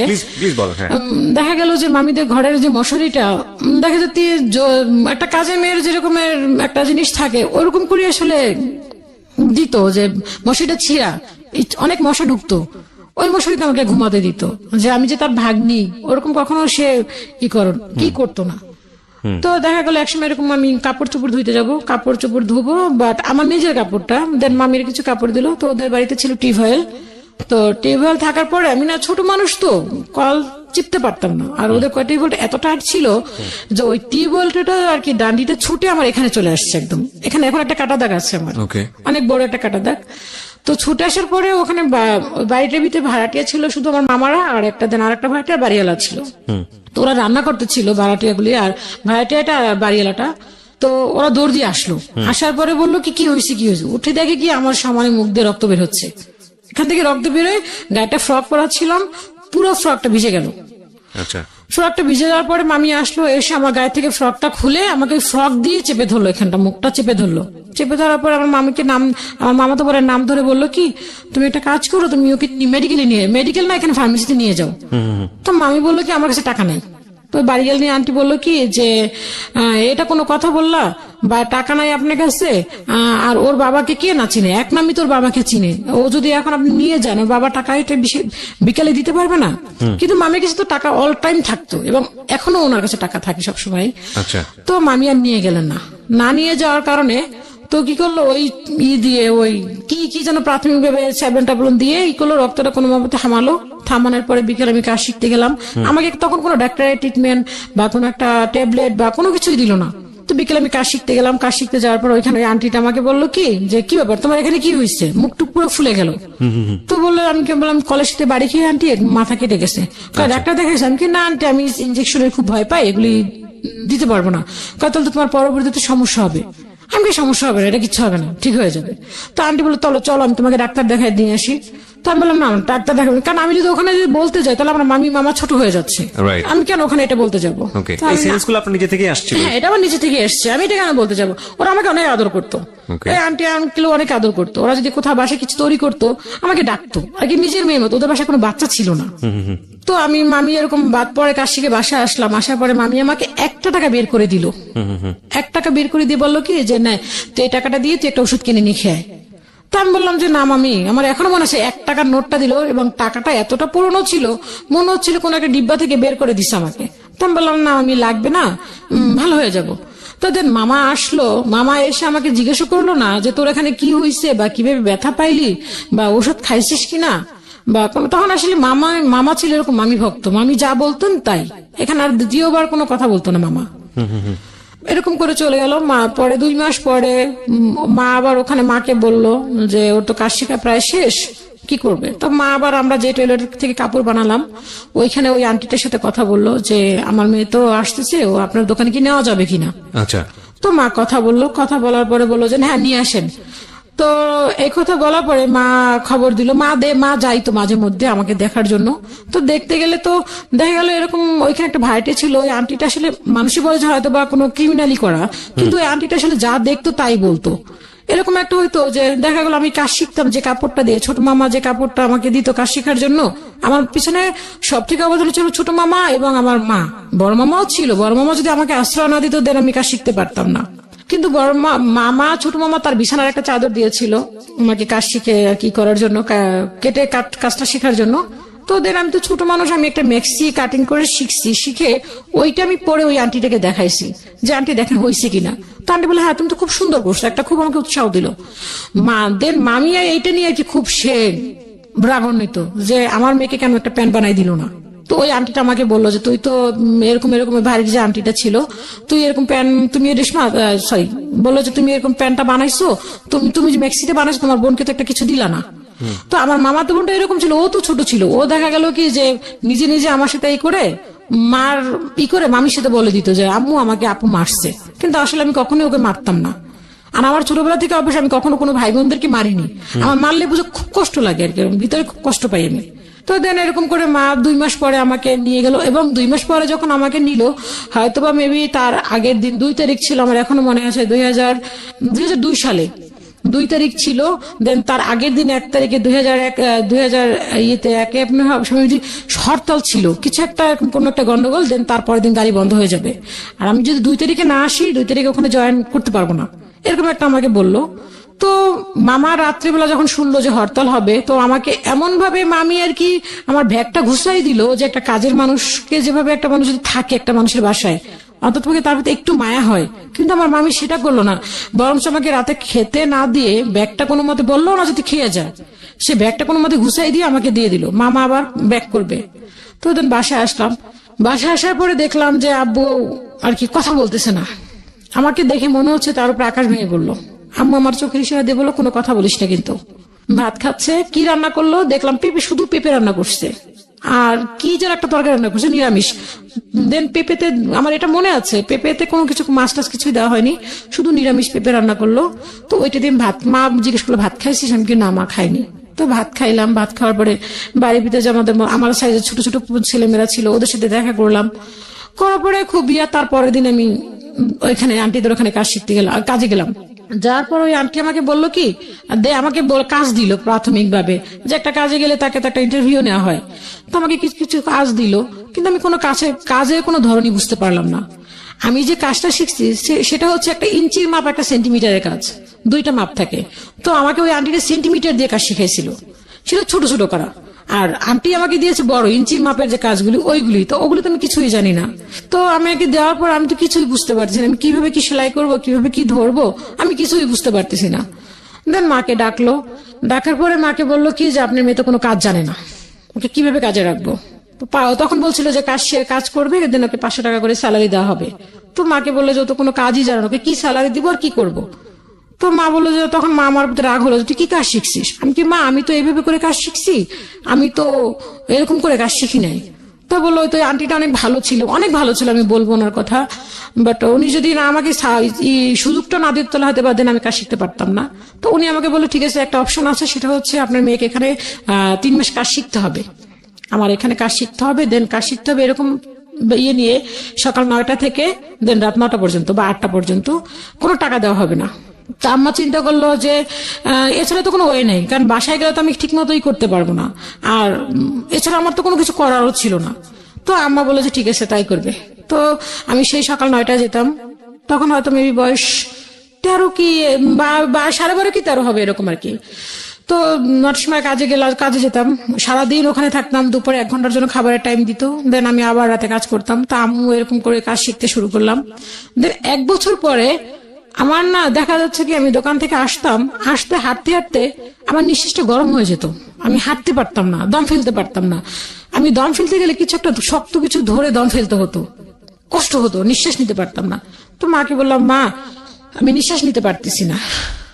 তো মা বললো, কেন, কি হয়েছে? আমি কি জানি না মা, আমার না খুব কষ্ট হয় শ্বাস করতে গেলে।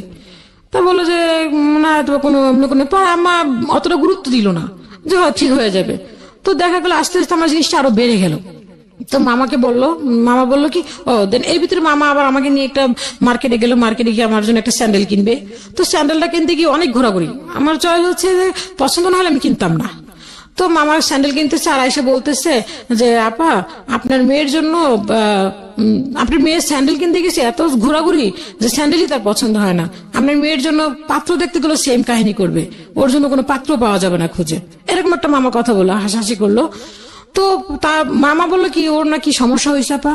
পরে মা বললো যে হ্যাঁ, ও বলতেছে ওর নাকি শ্বাস গরম হয়ে যায়, ও নাকি শ্বাস নিতে পারতেছে না, দম ফেলতে পারতেছে না। তো মা বললো যে তার ফার্মগেট একটা ডাক্তার আছে, ফার্মগেটের ডাক্তার হচ্ছে বিএনআর আর কি ডক্টর বানার। তো ওই ডাক্তারের কাছে নিয়ে গেল। ডাক্তারের কাছে নিয়ে গিয়ে যাওয়ার পরে ডাক্তার বললো কি, উনি আমার কথাগুলি শুনে বললো তুমি কি কোনো টেনশন করো? তো আমি বললাম যে না, আমি তো কোনো টেনশন করি না, আমার কিছু টেনশন, আমি কাজ করি, আমি দোকানে যাই আসি খাই এই। তো ওই দোকানে কাজ তো এই কথা বলার পরে তো ওই এরকম করে শ্বাস ফেলতে পারতেছি না। কিন্তু এর মাঝখানে ওই আন্টিটার কাছে কাজ শিখি, কিন্তু ওই আন্টিটা কি করতো, যখন কোনো কাপড় কাটিং করতো আমাকে দেখতে দিত না। সে কি করতো, যখন আমি না থাকতাম তখন কাটিং করতো, আমি আবার কি করতাম, সে যখন টুকরোগুলি ফেলে দিত ওই টুকরোগুলি আমি রেখে দিয়ে ওইটি দিয়ে আমি আন্টি যখন দোকান থেকে চলে যেত, দেন ওনার একটা ইয়ে ছিল, সহকারী ছিল, ওই ছেলেটা ওদের বাসায় কাজও করতো, দেন ওর দোকানটাও সামলাতো, ওই ছেলেটাকে বসায় রাখতো যে যাতে আমি কোনো কাপড় টাপড় কোনো কিছু এদিক ওদিক না করি এই সেই। তো ছেলেটা কখনোই যেত না, যখনই দেখতাম ও চলে যেত তখন আমি টুকরো কাপড়গুলি দিয়ে নিজে নিজে ট্রাই করতাম, যে দেখি ডিজাইন কাটি, বা আন্টি দেখতাম যে কাপড়টা সেলাই করতে দিত ওইটা ফলো করতাম যে কিভাবে সে কাটিং করলো। তো ওইটাতে ছোট ছোট করে কাপড় কাটতাম। তো কাটতে কিন্তু অনেকগুলি টুকরা দিয়ে আমি অনেকগুলি হাতে সেলাই করে অনেকগুলি কাপড় তৈরি করছিলাম। তো দেখা যেত কি ওই বাড়ির থেকে, যে বাড়িতে থাকতাম ওই বাড়ির ভাড়াটিয়াদের কাছ থেকে বলতাম আমি কাজ জানি, নিজে বলতাম আমি কাজ জানি। তো বলতো আমাকে একটা জামা তৈরি করে দাও। তো কি করতাম, ওই আন্টিকে যে বলতাম আন্টি এটা হচ্ছে আমার বোনের জামা, আমার ভাবির জামা, বিভিন্ন মিথ্যা কথা বলে ওই আন্টিকে দিয়ে কাপড়টা কাটিং করাতাম। কাটিং করায় দেন আমি বাসায় এসে আমি ওইটা করতাম। জি। তো করতে করতে দেখা গেল কি এক ভাইয়া ছিল আর কি, উনি আর কি আমাদেরকে বোন বলে ডাকতো, অনেক আদর করতো। তো উনি মনে করতো কি আমি কাজ পুরোপুরি কমপ্লিটলি জানি, আমি ওনাকে এর মাঝখানে কথা ভুলে গেছি। তো আন্টিকে যখন কাজ শিখতেছি, তো কাজ শিখতে 2 মাসের মাথা আমার কাজ পুরো কমপ্লিট হয়ে গেল, একদম ফুল কমপ্লিট, আমি এখন কাজ করতে পারি। দেন তখন উনি আমাকে 500 টাকা বেতনের জব দিল। তখন এই মাঝখান থেকে তখন এই কাজগুলি করতাম, করার পরে বাড়ির ভাড়াটিয়াদের কাছ থেকে অর্ডার নিতাম, নিয়ে টুকটাক কাজ করতাম। তো ওই ভাইয়াটার কাছে গেলাম, ভাইয়াটার কাছে যাওয়ার পরে বললাম যে ভাইয়া, উনি তখন আমি মনে করতাম আমি কাজ শিখছি, তো ওই আপাকে আমি কাজ শিখাতে পারবো। তো দেখলো কি যে আমি কাজ শিখাচ্ছি না, তো ভাইকে বললাম আমি অর্ডার নিয়ে আসলে ওই ভাইয়ের মেশিনে কাজ করতাম। তো দেন উনি একদিন আমাকে বললো কি যে আপার মেশিনে কাজ করতে গেলাম, যাওয়ার পর একটা কাজের একটা ববিন কেস আসছে, ওইটা না হলে কাজ সেলাই করা সম্ভব না। ওই ববিন কেসটা উনি লুকায় রাখছে কোথায়, চালু ড্রামের ভিতরে। তো আমি ববিন কেস খুঁজতে ববিন কেস পাচ্ছি না। তো আপাকে বললাম আপা ববিন কেসটা কোথায়? তা আপা বললো কি যে ববিন কেস তুই কোথায় গিয়ে গেছিস তুই ভালো জানিস, কালকে তুই কাজ করছিস, আমি তো আর কাজ করিনি। তো এই কথা বলার পর আমার খুব কষ্ট লাগলো, কারণ দেখ আবার তুই কাপড়ের মধ্যে করে চুরি করে নিয়ে গেছিস কিনা। তা আমার না জিনিসটা শুনে এত কষ্ট লাগলো যে আমি একটা সামান্য ববিনকে চুরি করে নিয়ে যাব, আমি তো সারাদিন যেখানে থাকি সেখানে তো অনেক কাপড় থাকে, অনেক কিছুই থাকে, আমি তো কখন সেগুলি নিয়ে আসি না, আর আমি একটা সামান্য ববিন কেস নিয়ে যাবো। দেন আমি রাস্তায় উঠলাম, উঠে আমি ভাইয়াকে খুঁজে বের করে আমি ভাইয়াকে বললাম ভাইয়া ববিন কেসটা কোথায়? উনি কি করলো, ববিন কেস ড্রাম থেকে বের করলো। তা আমি বললাম যে ভাইয়া দেখছেন আমি যে ববিন কেস যে নিয়ে সেটা আপনার প্রমাণ হলো। তো এই কথাটা এসে মামাকে বললাম, বাবাকে তো কিছু বলতে পারতাম না, বাবা তো সে হচ্ছে ওই যে 500 টাকা করে যে স্যালারিটি পেতাম ওই টাকাটা আব্বাকে দিতাম, আব্বা ওইটা নিয়ে খুব করতো, যা পাইতাম সবই জানতো যে আমি এই টাকা পাচ্ছি। দেন আমি যখন রাতে কাজ করতাম, মানুষের টুকটাক কাজ করতাম, দেখা যায় 3 পিস সেলাই করতাম, 50 টাকা দিত, 60 টাকা দিত, একটা ব্লাউজ করতাম 15 টাকা 20 টাকা দিত, ওইটা নিজের মন মতো আর কিছু একটা কিনে খেতাম। তো মামাকে বলার পরে মামা কি করলো, আমাকে একটা মেশিন কিনে দিল। মেশিনটা কিনে দিল এরকম ভাবে, আমি মামাকে বললাম মামা এরকম। তো মামা আমাকে একটা মেশিন কিনে আমার দোকানে গেল, মেশিনটা এনে আমার বাসায় রেখে মামা দোকানে গিয়ে বললো কি চল বাসায় চল। আমি কেন মামা, আমি কি কেন আজকে কি আমাদের বাসায় খাবেন? কয় না খাবো, হ্যাঁ খাবো, তুই চল। তো গিয়ে দেখলাম কি ঘরে মেশিন। আমি এতটা খুশি যে মেশিনটা পেয়ে, যে ঈদেও এতটা মানুষ খুশি হয় না। তো মেশিনটা পেলাম, পাওয়ার পরে এখন আমি আর কি টুকটাক অর্ডার নিচ্ছি, ওই আন্টিকে দিয়ে কাপড় কাটাচ্ছি, সেলাই করতেছি। তো এরকম করতে করতে যখন আমার ওই যে কষ্টটা লাগলো, শ্বাস করতে কষ্ট হচ্ছে, ডক্টর কাছে যাচ্ছি, কোনো ডক্টরই কোনো রোগ ধরতে পারতেছে না। সবাই বলতেছে হিস্টোরিয়া। তো এই ডাক্তার বললো তুমি কোনো টেনশন করো? তো আমি বললাম না, আমি কোনো টেনশন করি না। তাহলে তোমার কেন এরকম হবে? এটা তো সাধারণত যারা চিন্তা করে সারাক্ষণ তাদের জন্য এরকম একটা হতে পারে, বা কোনো দিক দিয়ে কোনো কষ্ট পেলে, কোনো রিলেশন করলে তারা হয়তো এরকম ভাবে কষ্ট পেতে পারে। তোমার কেন কিসের কষ্ট? তুমি কেন কিসের চিন্তা করো? তো মাকে জিজ্ঞেস করলো, মাকে বললো যে না, আমার মেয়ে তো এরকম কোনো কিছু দেখতে পারতেছি না। তো এই কথা বলার পরে তা এরকম করতে অনেকটা ডাক্তার দেখালো, বেশ কয়েকটা ডাক্তারই দেখালো, দেখানোর পর কোনো ডাক্তারই কোনো রোগ ধরতে পারছে না। সেম ওই একই কাহিনী, যে আমার শ্বাসকষ্ট, আমি নিঃশ্বাস ফেলতে পারছি না। কিন্তু এটা দিন দিন আরো বেড়ে গেল। বেড়ে যাওয়ার পরে এক পর্যায়ে চলে গেল, এখন আর কি ডাক্তাররা সবাই একই কথা যেহেতু বলছে, এখন বলে দেখেন আপনার মেয়ে কোথাও কোনো রিলেশন করছে, দেন সেক্ষেত্রে আপনার মেয়ে কষ্ট পেয়েছে, এরকম কিছু একটা। তো আম্মু আমাকে বললো, আমাদের ফ্যামিলিটা এরকম ছিল যে পিছনে আবার যেতে হয়। সেটা হচ্ছে যে যখন ক্লাস 2-তে পড়ি, তখন আমার মামা একটা কথা বলেছিলেন যে তোমরা যা কিছু করো না কেন, আমার আমি আর আমার বোন আর আমার এক খালাতো বোন আছে, তো ওই তিনজনকে বলেছিল যে তোমরা এমন কোনো কিছু করো না যাতে কেউ তোমাদেরকে বদনাম বলে, বা বলে যে অমুকের ভাগ্নিটা এরকম দেখছি, অমুক ছেলের সাথে ঘুরে বেড়াচ্ছে, বা অমুক একটা খারাপ কিছু করছে। এটা তোমাদের মাথায় রেখো। যদি পছন্দ হয় দেন বলো যে হ্যাঁ আমার পছন্দ হয়েছে, আমি ওর সাথে যাব, এরকম। তখন আমরা খুব ছোট, ওই কথাগুলি মাথায় থাকতো যে মামা তো এই কথা বলে দিয়েছে যে কারণ যদি কোনো ছেলের সাথে কথা বলে দেন, খারাপ দেখলে তো অবশ্যই মানুষের খারাপ বলবে। তো মা আমাকে জিজ্ঞেস করলো তুই কারোর সাথে কোনো রিলেশন করছিস? আমি কি না মা, আমি তো কারোর সাথে কোনো সম্পর্কই করিনি। তো মা আমাকে এমন ভাবে ধরলো, তো আমি ইনজেকশনকে খুব ভয় পেতাম। তো এখানে একটা ফার্মেসিতে নিয়ে গেল ইনজেকশন দেওয়ার জন্য। আমাকে বললো কি তুমি যদি এখন সত্য কথা না বলো দেন তোমাকে আমি ইনজেকশন দিয়ে দিব। তো আমি ভয়ের সাথে বললাম যে হ্যাঁ আমি যখন আমি ক্লাস 6 থেকে 7-এ উঠে যখন পড়াশোনা করে যখন ঢাকায় আসছি, তখন একটা ছিল আমাকে একটা চিঠি দিয়েছিল। তো এটা আমি কাউকেই বলিনি কোনোদিন। ওই চিঠিটা আর কি বলছিল তোমাকে আমার পছন্দ, এই সে বাড়ির ভাড়াটি একটা ছেলে। তো এই কথাটা আমি মাকে বলে দিলাম যে মা আমাকে না, ওর নাম হচ্ছিল খোকন, মা আমাকে না খোকন না একটা চিঠি দিছিল। মা তো প্রচুর পরিমাণ রেগে মেগে। মা বললো কি তার মানে তোর খোকনের সাথে সম্পর্ক ছিল, এই সেই। তো মামাকে আমার এক আম্মুর চাচতো ভাই ছিল আর কি বাড়ির পাশে, তো ওনাকে বললো, উনি চিনতো ভালো করে, তো বললো যে এই ব্যাপার, ওর কারণে মনে হয় এই হয়েছে। দেখা গেল যে না, ওটাও কোনো কিছু না। দেন এখন এই জিনিসটা রোগটা এতটা বেড়ে গেল যে আমি আসলে কি যে কাজ করবো, কি কাজই করতে পারতেছি না। আর এটা উঠলে যখন আমি নিঃশ্বাসটা নিতে পারতাম না, দেখা যায় 4টা যে ছেলে আমাকে ধরে রাখতে পারতো না। এতটা শক্তি কোত্থেকে আসতো একমাত্র উপরালাই ভালো জানেন। যখন দমটা ফেলতাম তখন আমার শরীরের কোনো শক্তি থাকতো না। তো বা এইটা নিয়ে তার কোনো ইয়েই ছিল না যে আমার মেয়েটা অসুস্থ, যে ওর এরকম হচ্ছে, তার এরকম কোনো ইয়েই ছিল না। সে নিজের মতো করে চলছে, খাচ্ছে, এরকম।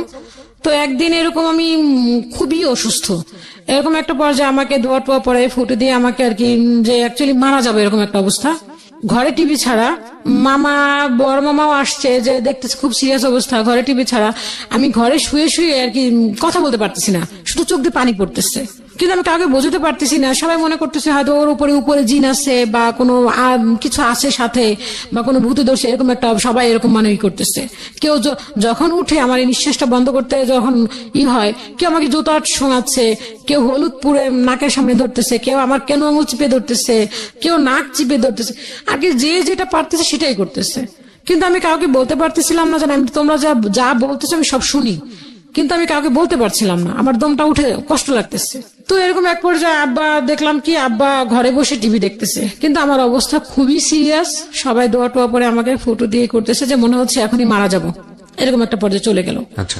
তো আব্বা পরে বাসার ভাড়াটিয়াটা বললো যে আপনি কি মানুষ? মেয়েটা মরার পর্যায়ে চলে গেছে আর আপনি মাঝখানে বসে টিভি দেখতেছেন, আপনি কি মানুষের মধ্যে পড়েন?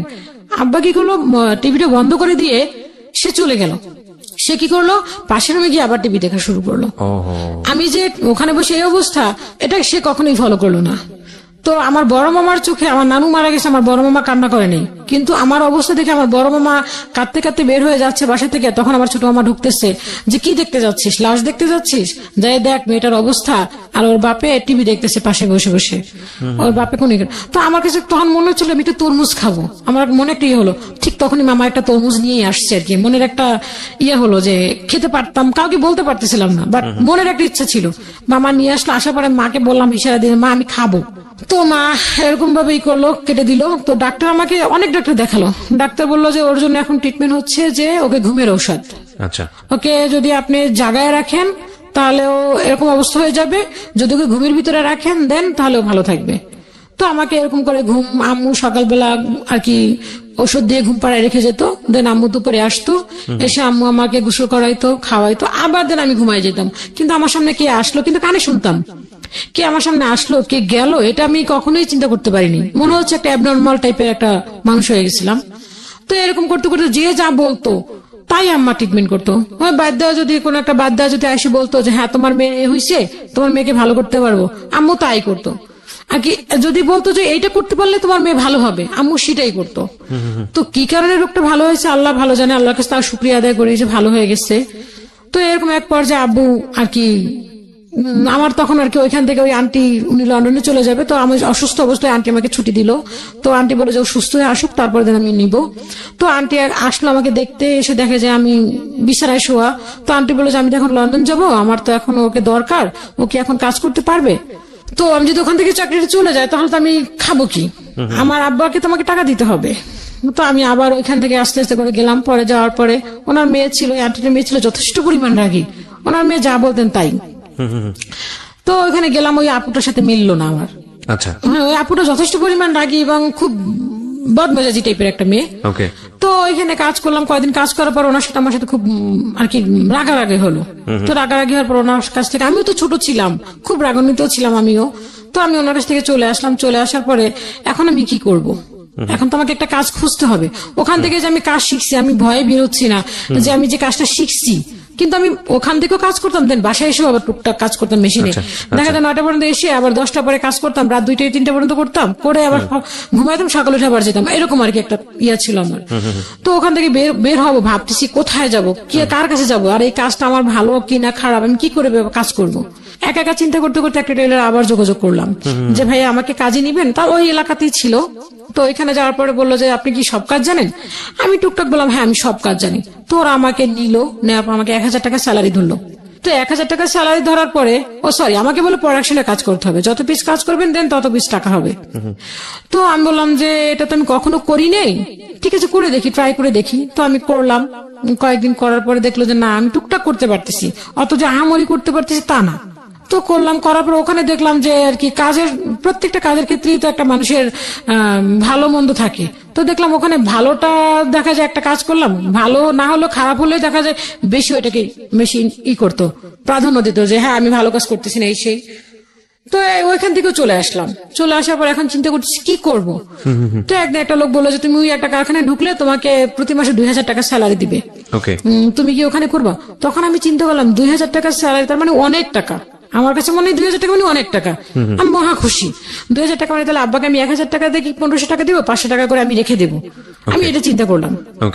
তো ওইখানে কোনো কারণে হয়নি, তা আম্মা আমাকে দিল না, যে ছেলে মানুষ, ওখানে কারখানা, ওখানে অনেক ছেলে মানুষ থাকবে, কি না কি হবে, যাওয়ার দরকার নেই, এত বেশি টাকার দরকার নেই, তুই যেখানে আসিস সেখানেই থাক।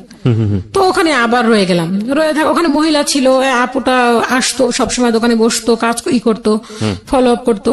তো এরকম করে ওখান থেকে এক পর্যায়ে ওখান থেকে চলে আসলাম। চলে আসার পরে এখন আমি চিন্তা করলাম যে না আমি তো এখন মোটামুটি কাজ জানি, হ্যাঁ এখন আমি ঘরে টুকটাক করতে পারি। এদের ভিতরে এক আন্টি আবার আমাকে কিছু বিভিন্ন আর কি একটা আন্টি বললো যে ও মেয়েটা ভালো কাজ জানে। তো আন্টি আমাকে ট্রায়ালের জন্য কিছু কাজ দিল, দেওয়ার পর দেখা যাচ্ছে আমি জবও করতাম, দেন ওই আন্টিদের কিছু বাসায় বাসায় গিয়ে কাজও আনতাম, এনে বাসায় কাজ করে আবার দিতাম। ওইটা আমার একটা এক্সট্রা ইনকাম ছিল। তো ওরকম করে করতাম, করতে করতে আব্বু আমাকে তখন আর কি এই আব্বু হেল্প করা শুরু করলো আমাকে। দেখা যাচ্ছে আমি কাজ করে আসছি, আমাকে ওই মেশিনের কিছু কাজ যদি হেল্প করা লাগতো সে আমাকে হেল্প করতো, হাতে কাজ টাজ করা লাগলে হেল্প করে দিত। তখন আর মুভমেন্টটা তার চেঞ্জ হয়ে গেল। দেন এরকম করতে করতে দেখা গেল যে আব্বু ওই আম্মুর সাথে টর্চারিংটা কমলো না। দেখা গেল তেল দিত হিসাব করে, চাল দিত হিসাব করে, তা আম্মু কি করতো, যতটুকু ইনকাম করতো তো দেখা যাচ্ছে যে যতটুকু তেল হিসেব করে দিত ওইটুকু তো হতো না। তা আম্মু যে ইনকাম করতো ওই টাকা দিয়ে আব্বুকে সব টাকা দিয়ে দিয়ে কিছু টাকা রেখে দিত, ওই টাকা দিয়ে আম্মু আবার তেল টেল কিনে আম্মু আবার ওখানে পোড়াইতো। তো এরকম এক পর্যায়ে করতে করতে আমি একটা দোকানে ঢুকলাম যে আমি কাপড় কাটিং করতে পারি, যাকে বলে কাটিং মাস্টার। ওকে। তো কাটিং মাস্টার বেতন হবে কত, বললো যে বেতন হবে তোমার 3,000 টাকা। আচ্ছা। হ্যাঁ, তো 3,000 টাকা, কিন্তু ওখানে অপশন হচ্ছে কাটিংও করতে হবে দেন সেলাইও করতে হবে, দুইটাই করতে হবে। তা আমি বললাম যে হ্যাঁ আমি করবো, সমস্যা নেই। তো এখানে বললো যে ঠিক আছে, ঢুকলাম 3,500, তখন 3,000 টাকা ঢুকলাম। আমি বললাম যে পরে কিছুদিন পর বললাম যে না আপু আমাকে একটু বাড়াই দিতে হবে, তখন আমাকে 500 টাকা বাড়ালো। বাড়ানোর পরে ওই আপুটার আসলে দোকানটা ভালো করে চলতো না, কারণ আমি তো যেটা সত্য কথা তখন তো ভালো করে যে কাজ জানতাম না, একটা কাস্টমারকে কিভাবে হ্যান্ডেল করবো ওভাবে ভালো আমি করতে পারতাম, ভয় পেতাম যে আল্লাহ কাজটা ভালো হচ্ছে না খারাপ হচ্ছে, আমাকে কাস্টমারকে কমপ্লেন করবে এইটা চিন্তা করতাম, জি। তো ভালো করে পারতাম না আর কি। তারপর সাহস করতাম যে না আমাকে এটা করতে হবে। তো আপু আমাকে এক সময় বললো কি যে দেখো দোকানটা তো চলছে না, দোকানটা তোমার, তুমি একটা কাজ করো, তুমি দোকানটা কিনে নাও। দোকানটার দাম ছিল 60,000 টাকা আর কি, সবকিছু নিয়ে 60,000 টাকা আমাকে দিতে হবে। তো আমি বললাম আপু, তখন আমার চিন্তা হলো যে আমি তো কাজই মনে মনে ভাবলাম, আমি ওনাকে বললাম না যে আমি তো ভালো করে কাজই জানি না, আমি 60,000 টাকা নিয়ে দোকান ভাড়া কিভাবে দিব, দোকান ভাড়া কত সালের গল্প এটা? হ্যাঁ আমি তো মানে আপনার জন্য এই 60,000 টাকার হিসাব কত সালের এটা? এটা হচ্ছে আপনার 2005-এ। 2005। হ্যাঁ, ও সরি, এর মাঝখানে আমি কথা ফেলে আসছি। সেটা হচ্ছে এই পর্বটার আগে হচ্ছে, সেটা হচ্ছে যখন আব্বু আর কি আমি কাজ করা শুরু করলাম, তো আব্বুকে দেখলাম কি সারাক্ষণই ঘরের ভিতরে এসে দেখতাম ওই টর্চারিংটা, আম্মুকে মারতো বা আম্মু দেখা যাচ্ছে যে রাতে ভাত খেত লাইট অফ করে ভাত খেত, সকালে কোনো শব্দ করতে পারতো না। আম্মু যে সকালে অফিসে যাবে, এদিন আম্মা এর মাঝখানে আবার আম্মা একটি স্কুলে জব হলো, তো আম্মু সকালে যে ভোরবেলা রান্না করে রেখে যেতে হবে, আম্মু কোনো শব্দ করতো না আর কি, মনে হচ্ছে যে ঘরে পিঁপড়া আওয়াজ করতে পারবে দেন আম্মু আওয়াজ করতো না, এরকম একটা পর্যায়ে। তো এক পর্যায়ে এরকম একটা করতে করতে টর্চারিং করতে করতে আমি আম্মুকে একসময় বললাম যে মা একটা কাজ করো, আমার না ভালো লাগে না, আমি সারাদিন কাজ করে আইসে যদি দেখি এরকম ভাবে আব্বা গ্যাঞ্জাম করতেছে ভালো লাগে না, তুমি একটা কাজ করো আমরা আলাদা হয়ে যাই। তা আমি কয়েকবার চেষ্টা করছি যে আলাদা হয়ে যাব, কয়েকবার বের হয়ে গেছে, একবার বের হয়ে গিয়ে একটা মেয়ের সাথে বলছে কথা বলছে যে আমি চলে যাবো, থাকবো না। তো মামা বললো কি যে না তুই কই যাবি, আমার মামা আমাকে সবসময় সাপোর্ট দিত, আর এই কাজের পিছনে সবচেয়ে বেশি সাপোর্ট হচ্ছে আমার মামার, সব থেকে অবদান মা এবং মামা।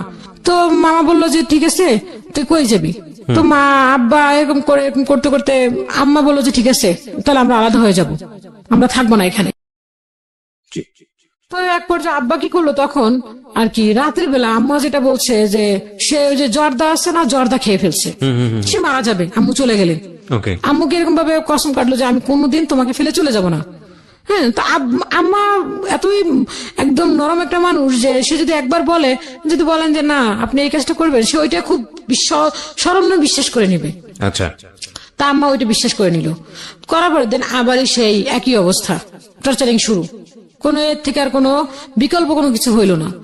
তো বাসা চেঞ্জ করলাম আমরা, ওখান থেকে বাসা চেঞ্জ করে ওখানে আব্বু ওরকম ভাবে গ্যাঞ্জাম সৃষ্টি করতেছে। তো বাড়িওয়ালা আঙ্কেল ওই মামাটা বললো কি তোমরা এখান থেকে চলে যাও, তোমরা এইভাবে করতেছো, কোনো একটা অ্যাক্সিডেন্ট হয়ে গেলে তখন আর কি দেখা গেল যে মারাটারা গেলে তখন পুলিশ এসে আমাদেরকে ধরবে, তোমরা এখান থেকে বাসা শিফট করো।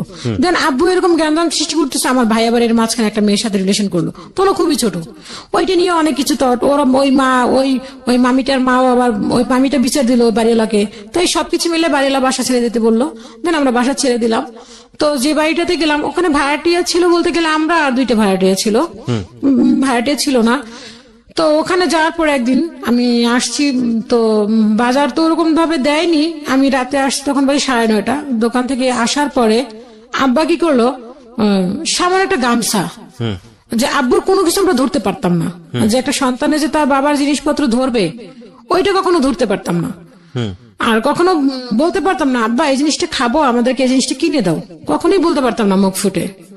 তো বললো কি যে আমি আসছি বাসায়, আসার পরে শুনে কি ঘরের ভিতরে গেলাম চিল্লাচিল্লি হচ্ছে, আব্বা খাওয়া দাওয়া করে খাটে শুয়ে আছে, আম্মু খাবার দিচ্ছে, আমরা খাচ্ছি নিচে বসে, ভাই 2টা খাচ্ছে আমিও খাচ্ছি। আপু তো গ্রামে থাকে, আপু গ্রামে বসে, তখন আপুর বিয়ে হয়ে গেছে, তখন আপুর 2003 সালে বিয়ে হয়ে গেছে, আপু গ্রামে শ্বশুর বাড়িতে থাকে, তখন আমি আমার 2 ভাই। তো খাওয়ার পরে আমি নিচে বসে খাচ্ছি, খাওয়ার পরে আমি বললাম মা, আব্বু বকাবাজি করতেছে আম্মুকে, আম্মু চুপ করে আছে, চুপচাপ একদম। আরেক মামা ছিল, তো আম্মু বললো কি যে তুই ভাত খা, তাড়াতাড়ি ভাত খেয়ে শুয়ে পড়, লাইট অফ করতে হবে। তা আমি বললাম আম্মা একটা কাজ করো, গামছা খুঁজে পাচ্ছে না। গামছা খুঁজে না পাওয়ার পর আমি আম্মার বললাম যে আম্মা তোমার না বলছি যে তুমি আলাদা হয়ে যাই আমরা, যারা যারটা তার কেউ ধরবে না, আর কোনো জ্ঞান সৃষ্টি হবে না। আমি এই কথাটা বলতে পারি, আমি এক লোকমা ভাত মুখে দিছি, দেন আব্বু পিছনে খাট থেকে বসে আমাকে এমন ভাবে লাথি মারলো, আমার ভাতের প্লেটটা ছুটে গিয়ে অন্য একটা জায়গায় পড়লো, আর আমাকে ভাত মুখেরটাও পড়ে গেল। পড়ে যাওয়ার পর আমি তখন একটা বকা দিছিলাম আব্বুকে, যে তখন আমি এই বকাটা ছিলাম যে বাচ্চা তোকে আমি দেখাই ছাড়বো। বাবাকে বলেছিলেন? হ্যাঁ, তখন আমি এই জীবনে আমার মা এবং বাবাকে, মাকে তো কোনোদিন কথাই বলিনি, বাট বাবাকে এই জীবনে ফার্স্ট টাইম, বাবার চোখের দিক থেকে কথা বলতে পারতাম না, তো ঘর থেকে বের হয়ে গিয়ে এই কথাটা বলছি যে তুই সারা জীবন আমাদেরকে জ্বালাইছিস, আজকে তোরে দেখাই ছাড়বো, তুই আর একটা মার দে আমাকে। তখন আব্বা কি করলো, যে গালিটা শোনার পরে আমি দৌড়ে গিয়ে আমি আর একটা ঘরে ঢুকছি। ঢোকার পরে আব্বা কি করলো, লাঠি, এমন একটা লাঠি নিচ্ছে, ওই লাঠিতে যদি আমাকে একটা বাড়ি মারতো দেন আমাকে আর থাকার মতো কোনো পসিবল ছিল না আর কি। আম্মাকে এমন ভাবে বাড়ি ছাড়ছে যে আম্মা ওই মুহূর্তে বাড়িটা যদি পড়ে তাহলে আম্মা তো শেষ। আম্মা তাড়াতাড়ি দৌড়ে রাস্তায় উঠলো, আর আমি ওই রুমের ভিতরে দরজা লাগাই দিলাম। দেন ওই দরজা ভাঙা শুরু করতেছে, দরজা ভাঙতেছে, ভাঙার পরে এখন ওই দরজা ভাঙতে পারছে, পরে ওই যে ওই লোকের, ওই রুমের যে ওনার লোক হাজবেন্ড ছিল, উনি সামনে এসে খালো আপনি কি করতেছেন, আপনি কেন আমার রুমে দরজা ভাঙতেছেন?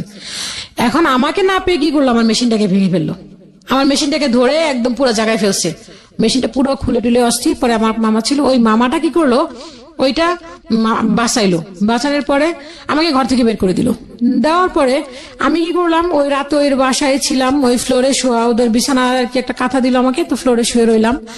শুয়ে থাকার পরে সকালে উঠলাম, উঠার পরে মনে হলো যে আমি ভাবলাম আমার এতটা কষ্ট লাগলো যে সারাদিন আমি আমি কষ্ট করে আসি, তারপরে কেন এত অশান্তি? তুমি টাকা চাইছো, তুমি ছোটবেলা থেকে টাকা চাইছো, টাকা দিচ্ছি তোমাকে, আমি যতটুকু ইনকাম করি সবই তোমাকে দেই, আর আমি সারা রাত ধরে যেটা কাজ করি সেটাই আমি নিজে খরচ করি, টুকটাক যেটুকু পাই, অনেক পরিশ্রম করি। তুমি টাকার জন্য যত কিছু করলা, মা টাকা দিচ্ছে, আমি টাকা দিচ্ছি, তারপর তুমি কেন এত অশান্তি করবা? তোমার অশান্তিটা কিসের? তো কষ্ট লাগলো, তো আমি একটা সমিতি করছিলাম, 200 টাকা করে রাখতাম, ওইখান থেকে কিছু টাকা পাইছিলাম, 6 থেকে 7,000 টাকা পাইছিলাম। ওই টাকাটা ছোট মামাকে দেওয়ার কথা ছিল, ওই টাকাটা মামা ব্যাংকে রেখে দিবে, আমার জন্য একটু ডিপিএস করছিল, তো মামাকে টাকাটা দেওয়ার জন্য আমি রেখে দিছিলাম। তো ওই টাকাটা নিয়ে আমি কি করলাম, আমি আর থাকবো না, আমি আব্বার কাছে আর থাকবো না, আমি বাসা থেকে বেরিয়ে হয়ে যাবে এখন। তো বের হয়ে গেলাম, বের হয়ে গিয়ে আমি একটা পাশের বাড়িতে, ওখানে মেবি মনে করেন 18 না 20টা ঘর ছিল, ওই বাড়িতে আমি একটা রুম রাখলাম, রুম রেখে 18,000 টাকা ভাড়া ছিল রুমটার।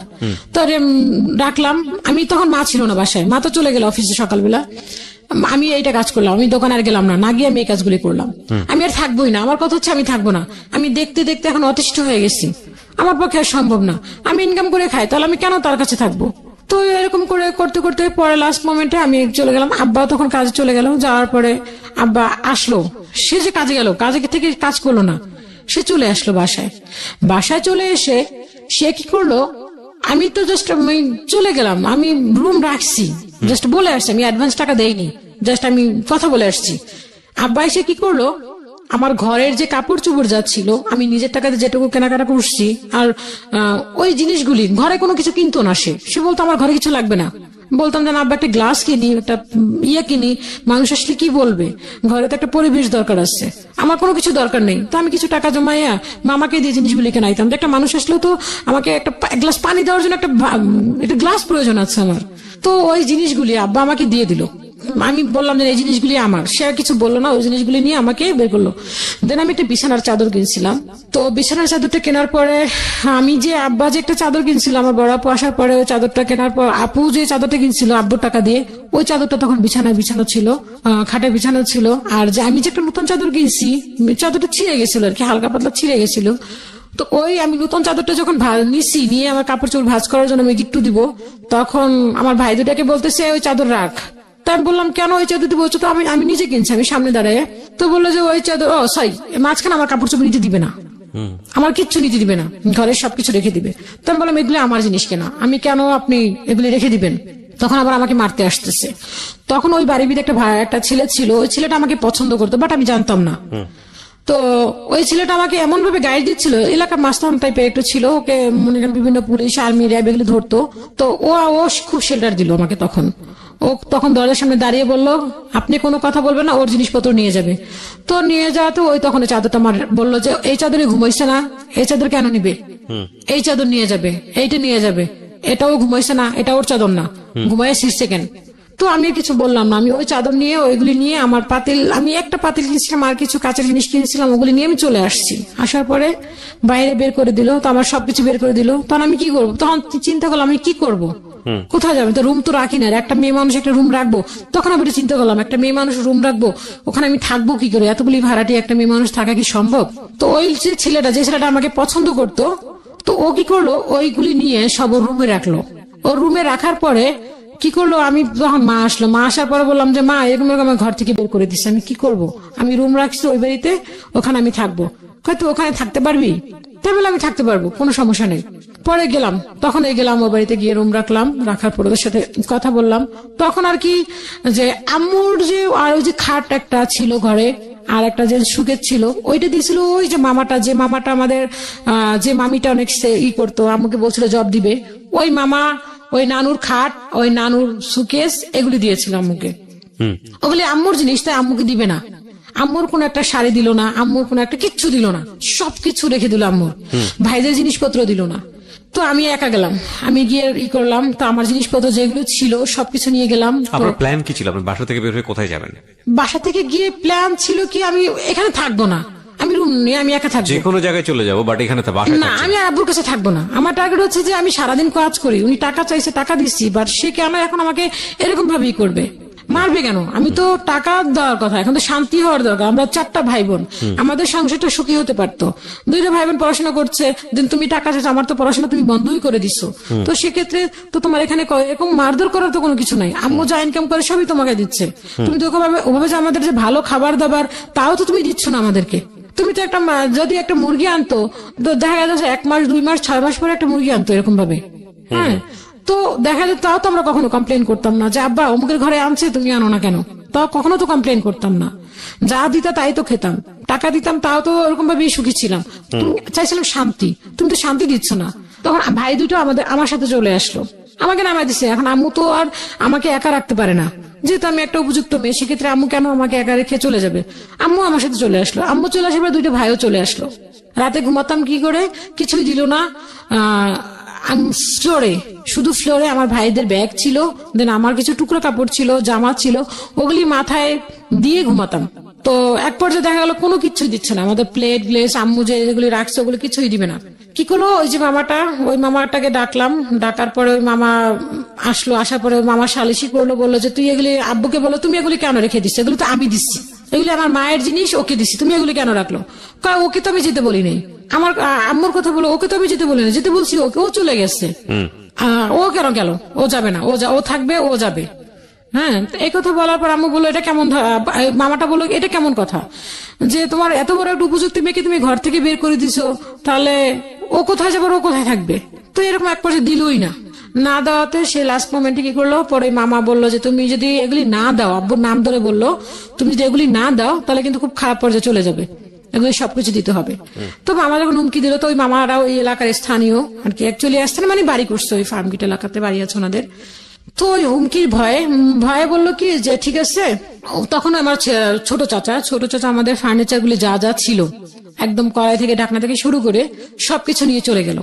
আমাদের ঘরে ছিল শুধুমাত্র আপনার খাটটা ছিল, আর ওই সুকেশটা, যে আম্মার কাপড় চোপড়টি আর ভাইদের কাপড়টা আর খাট। তো খাটটার একটা পায়া নষ্ট হয়ে গেছিল আর কি, সাইডের ইয়েটা, তো ওইটা আব্বু টাকা দিয়ে কিনে নিয়ে এসেছিল, টাকা দিয়ে কিনে নিয়ে এসে ওইটা আব্বু ঠিক করাইছিল, যে সেইটা খুলে নিয়ে চলে গেছে। ঘরে কিচ্ছু রেখে যায়নি, খাটটা খোলা, কিছুই নেই ঘরে, একদম পুরো সেফ ফাঁকা, ওই আমার কাপড় চোপড়টি আসছে। চলতে চলতে আমি কি করলাম, ওখান থেকে আমি এখন বিভিন্ন শোরুমে কাজ করা শুরু করলাম, যেখানে আমি 3,000 টাকা স্যালারি শুরু করলাম, সেখানে এখন আমার 4,000 4,500 টাকা স্যালারি আসে। তো এই টাকাটা দিয়ে আমি, মা এবং আমি দুজনেই শুরু করলাম। দেন মামা এর মাঝখানে বললো যে ঠিক আছে এখন তো চলে গেছে, তাহলে তোমাদের বাসা ভাড়াটা আমি দিচ্ছি। তো মা যতটুকু ইনকাম করতে লাগলো আর আমি যতটুকু ইনকাম করতে লাগলাম, সেটুকু দিয়ে আমরা দুজনে আর কি খরচ চালাচ্ছি। দেন ভাই 2টা পড়াশোনা করছে বড় আপু গ্রামে।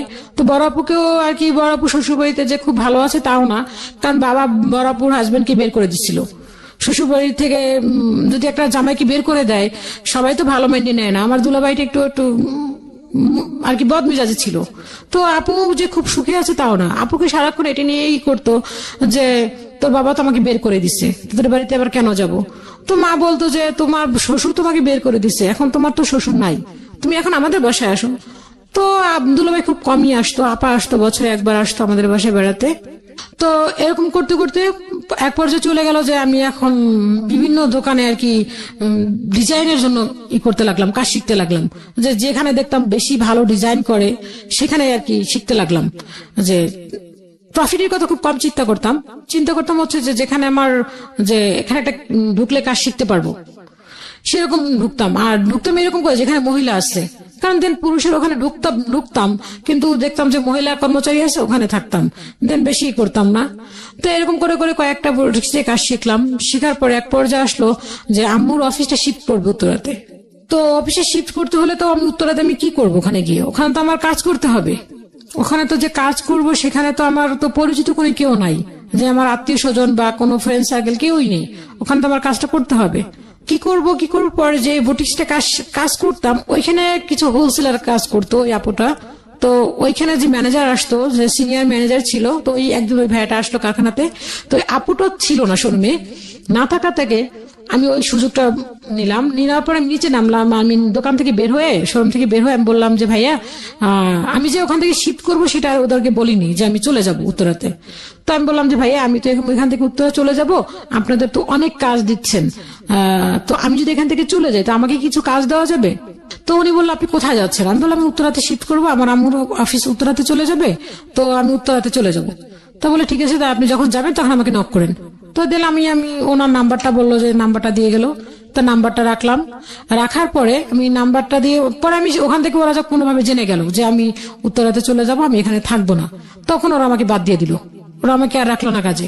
তো এখন আমি উত্তরাতে শিফট করতে গেলে আমার 6 মাস লেট হচ্ছে। তখন আমি কি করব? তখন আমি কি করলাম, আর একটা ইয়েতে ঢুকলাম। ওখানে ছিলাম কাটিং মাস্টার হিসেবে আর কি, আমি কাপড় কেটে দিতাম, ওরা সেলাই করতো। এখন ও আর এক জায়গায় যে ঢুকলাম, ওখানে আমি ঢুকলাম হচ্ছে কারিগরিতে, যে সেলাই করে দিলাম। সেলাই করার উপরে ওরা বেতন আমাকে দিল। তো আমি 6 মাস করতে হবে। তো ওখানে আমি 6 মাস করলাম। করার পর আমি উত্তরাতে শিফট করলাম। করার পর ওই ভাইয়াটাকে আমি ফোন দিলাম যে ভাইয়া আমি তো উত্তরাতে আসছি, এখন আমি কি করব? তো ভাইয়া বললো ঠিক আছে তাহলে আপনি আসেন। তো ওই ভাইয়াটা সিনিয়র ম্যানেজার ছিল। তো ওই আপুটার হচ্ছে নাম বলবো না, খুব নাম করা একটা বুটিক্স, এক নামে সবাই চিনি মোটামুটি। তো ওই আপুটার কাছে নিয়ে গেল, বললো যে আপনি একটা কাজ করবেন, আপনি আমার নাম বলবেন না, আপনি অন্য একজনের নাম বলে দিল। তো ওনার নাম নিয়ে আপনি যান, গেলে আপনাকে কাজ দিয়ে দিবে। তো আমি গেলাম, যাওয়ার পরে ঠিক আমি বললাম, বলার পরে বলো কয়টা মেশিন? তো আমি বললাম 2টা। এরকম বলার পরে তো বলো সবকিছু আছে? মানে হ্যাঁ সব আছে, জাস্ট সেলাইটা। তো উনি আমাকে কিছু প্রাথমিকভাবে কাজ দিল, বললো যে এগুলি নিয়ে করেন, দেন তারপরে আরো কাজ দেওয়া হবে। তো উনি আমাকে কিছু কাজ দিল, দেওয়ার পর উনি যে রেটটা দিল, রেটটা আসলে পোষাচ্ছিল না। তো একটা ভাইয়া আছে, ওনার নাম বললেই না আসলে, উনি টেলারিং সেক্টরেরই, বাট উনি হচ্ছে এমব্রয়ডারি কাজ করতেন। ওনার নাম হচ্ছে জাহাঙ্গীর। তো ওনার কাছে আমি গেলাম যে ভাইয়া এরকম এরকম এই কাজটার প্রফিট, এই কাজটার রেটটা কত পড়তে পারে, যদি আমি কাজটা করাই আমি কত নিব, দেন আমি কত দিয়ে করাবো, আমার কত লাভ হবে। তো উনি আমাকে কিছু একটা সাজেশন দিল যে হ্যাঁ আপনি এরকম ভাবে করেন, এরকম ভাবে করলে আপনার এটা আসবে। তো বলার পরে আমি ওইভাবে করে কাজ করতে লাগলাম। আমাকে আমি কিছু কাজ দিলাম, দেওয়ার পর আমাকে মোটামুটি দিল আর কি, চলতে লাগলাম টুকটাক চলে আর কি, যে মরে যে তা না। দেখা যাচ্ছে আমি 20,000 30,000 টাকার কাজ করতেছি, কিন্তু আমাকে উনি দিচ্ছেন 5,000 টাকা, 6,000 টাকা, 3,000 টাকা, 2,000 টাকা এরকম। তো তখন আমি ওই কাজটা, এতগুলি কাজ আমি তো করতে পারতাম না একা। তো 2টা কারিগর রাখলাম, ওদেরকে দিয়ে কিছু করাতাম, ওরা রাত 9টা পর্যন্ত থাকতো, আমি কাটতাম, সেলাই করতাম, সারা রাত ধরে কাজগুলি করতাম, আয়রন করতাম, প্যাকেট করতাম। দিন আমি ভোর 6টা বাজে আবার ওই কাজগুলি 2 হাত ধরে প্যাকেট একটা নিয়ে আমি আবার সেই ওখানে মালগুলি পৌঁছায় দিতাম। আমি কখনো একটা ভ্যাগ টানতাম না, হয়তো বা ফ্যামিলিটি এরকম ছিল, কিন্তু কখনো হাতে একটা কিছু থাকলে একটা নিজের কাছে লাগতো। তো তখন আমি এই চিন্তাটা করতাম না যে না আমি এই ভ্যাগ টানতেছি, এটা নিয়ে আমার কেউ কিছু বলবে, এটা চিন্তা করতাম না। তখন আমি কি করতাম যে ওই ব্যাগগুলি নিয়ে, 2টা ব্যাগ হাতে নিয়ে আমি যেতাম, বাসে উঠতাম, বাসে উঠে আবার নামতাম, নেমে আমি আবার ওই ব্যাগগুলি নিয়ে আবার ওইখানে দিতাম মালগুলি। দেওয়ার পর এক পর্যায়ে গেল কি, ওখানে মাল দিই ঠিকই, ওনাদের খাতে দেখা যায় 40, 50, 60,000 টাকা আমার হয়ে গেছে, কিন্তু উনি আমাকে দিচ্ছে 5,000 টাকা। তো ওই 5,000 টাকা আমি ওই এমব্রয়ডারি কাজওয়ালাকে দিব কি, দেন আমি কর্মচারীটাকে কি দিব? তো দেখা গেল ওই টাকাগুলো নিয়ে এসে আমি ওই কর্মচারীকে বিদায় দিতাম, কারণ ওরা তো আমার কর্মচারী, ওদেরকে তো আমাকে দিতে হবে। আমি কি খাইবে নাকি সেটা তো ওরা দেখবে না, ওদেরকে আগে আমার পেড করতে হবে। দেন এগুলি দিতাম, দিতে দিতে দেখা যায় 500 টাকাও থাকতো, কোনোদিন 200 টাকাও থাকতো, কোনোদিন থাকতোই না। দেন বাসায় এক্সট্রা কিছু কাজ নিতাম, ওই টাকার দিয়ে মোটমাট টুকটাক চলতাম। দেন বাসা বাড়া মামাই দিচ্ছেন। দিতে দিতে এক পর্যায়ে এখন মনে হলো যে আর একটু কাজের ইয়েটা বাড়ানো দরকার। দেন আর একটা কর্মচারী নিলাম, নেওয়ার পরে কাজ করলাম। কাজ করতে করতে ঈদের সময় আসলে উনি হিসাবটা করতো।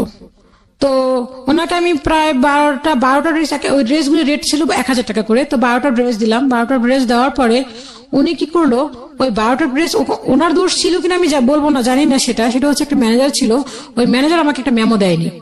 তো আমি চাঁদাত হিসাব করতে গেলাম, তো উনি আমাকে 12,000 টাকা কম দিচ্ছেন। তো আমি বললাম, আপু 12,000 টাকা কেন? তোমার এখানে কোনো হিসাব তো নাই 12,000 টাকা, তুমি যে আমাকে দিয়েছো সেটা কই, তোমার ডকুমেন্টস কোথায়?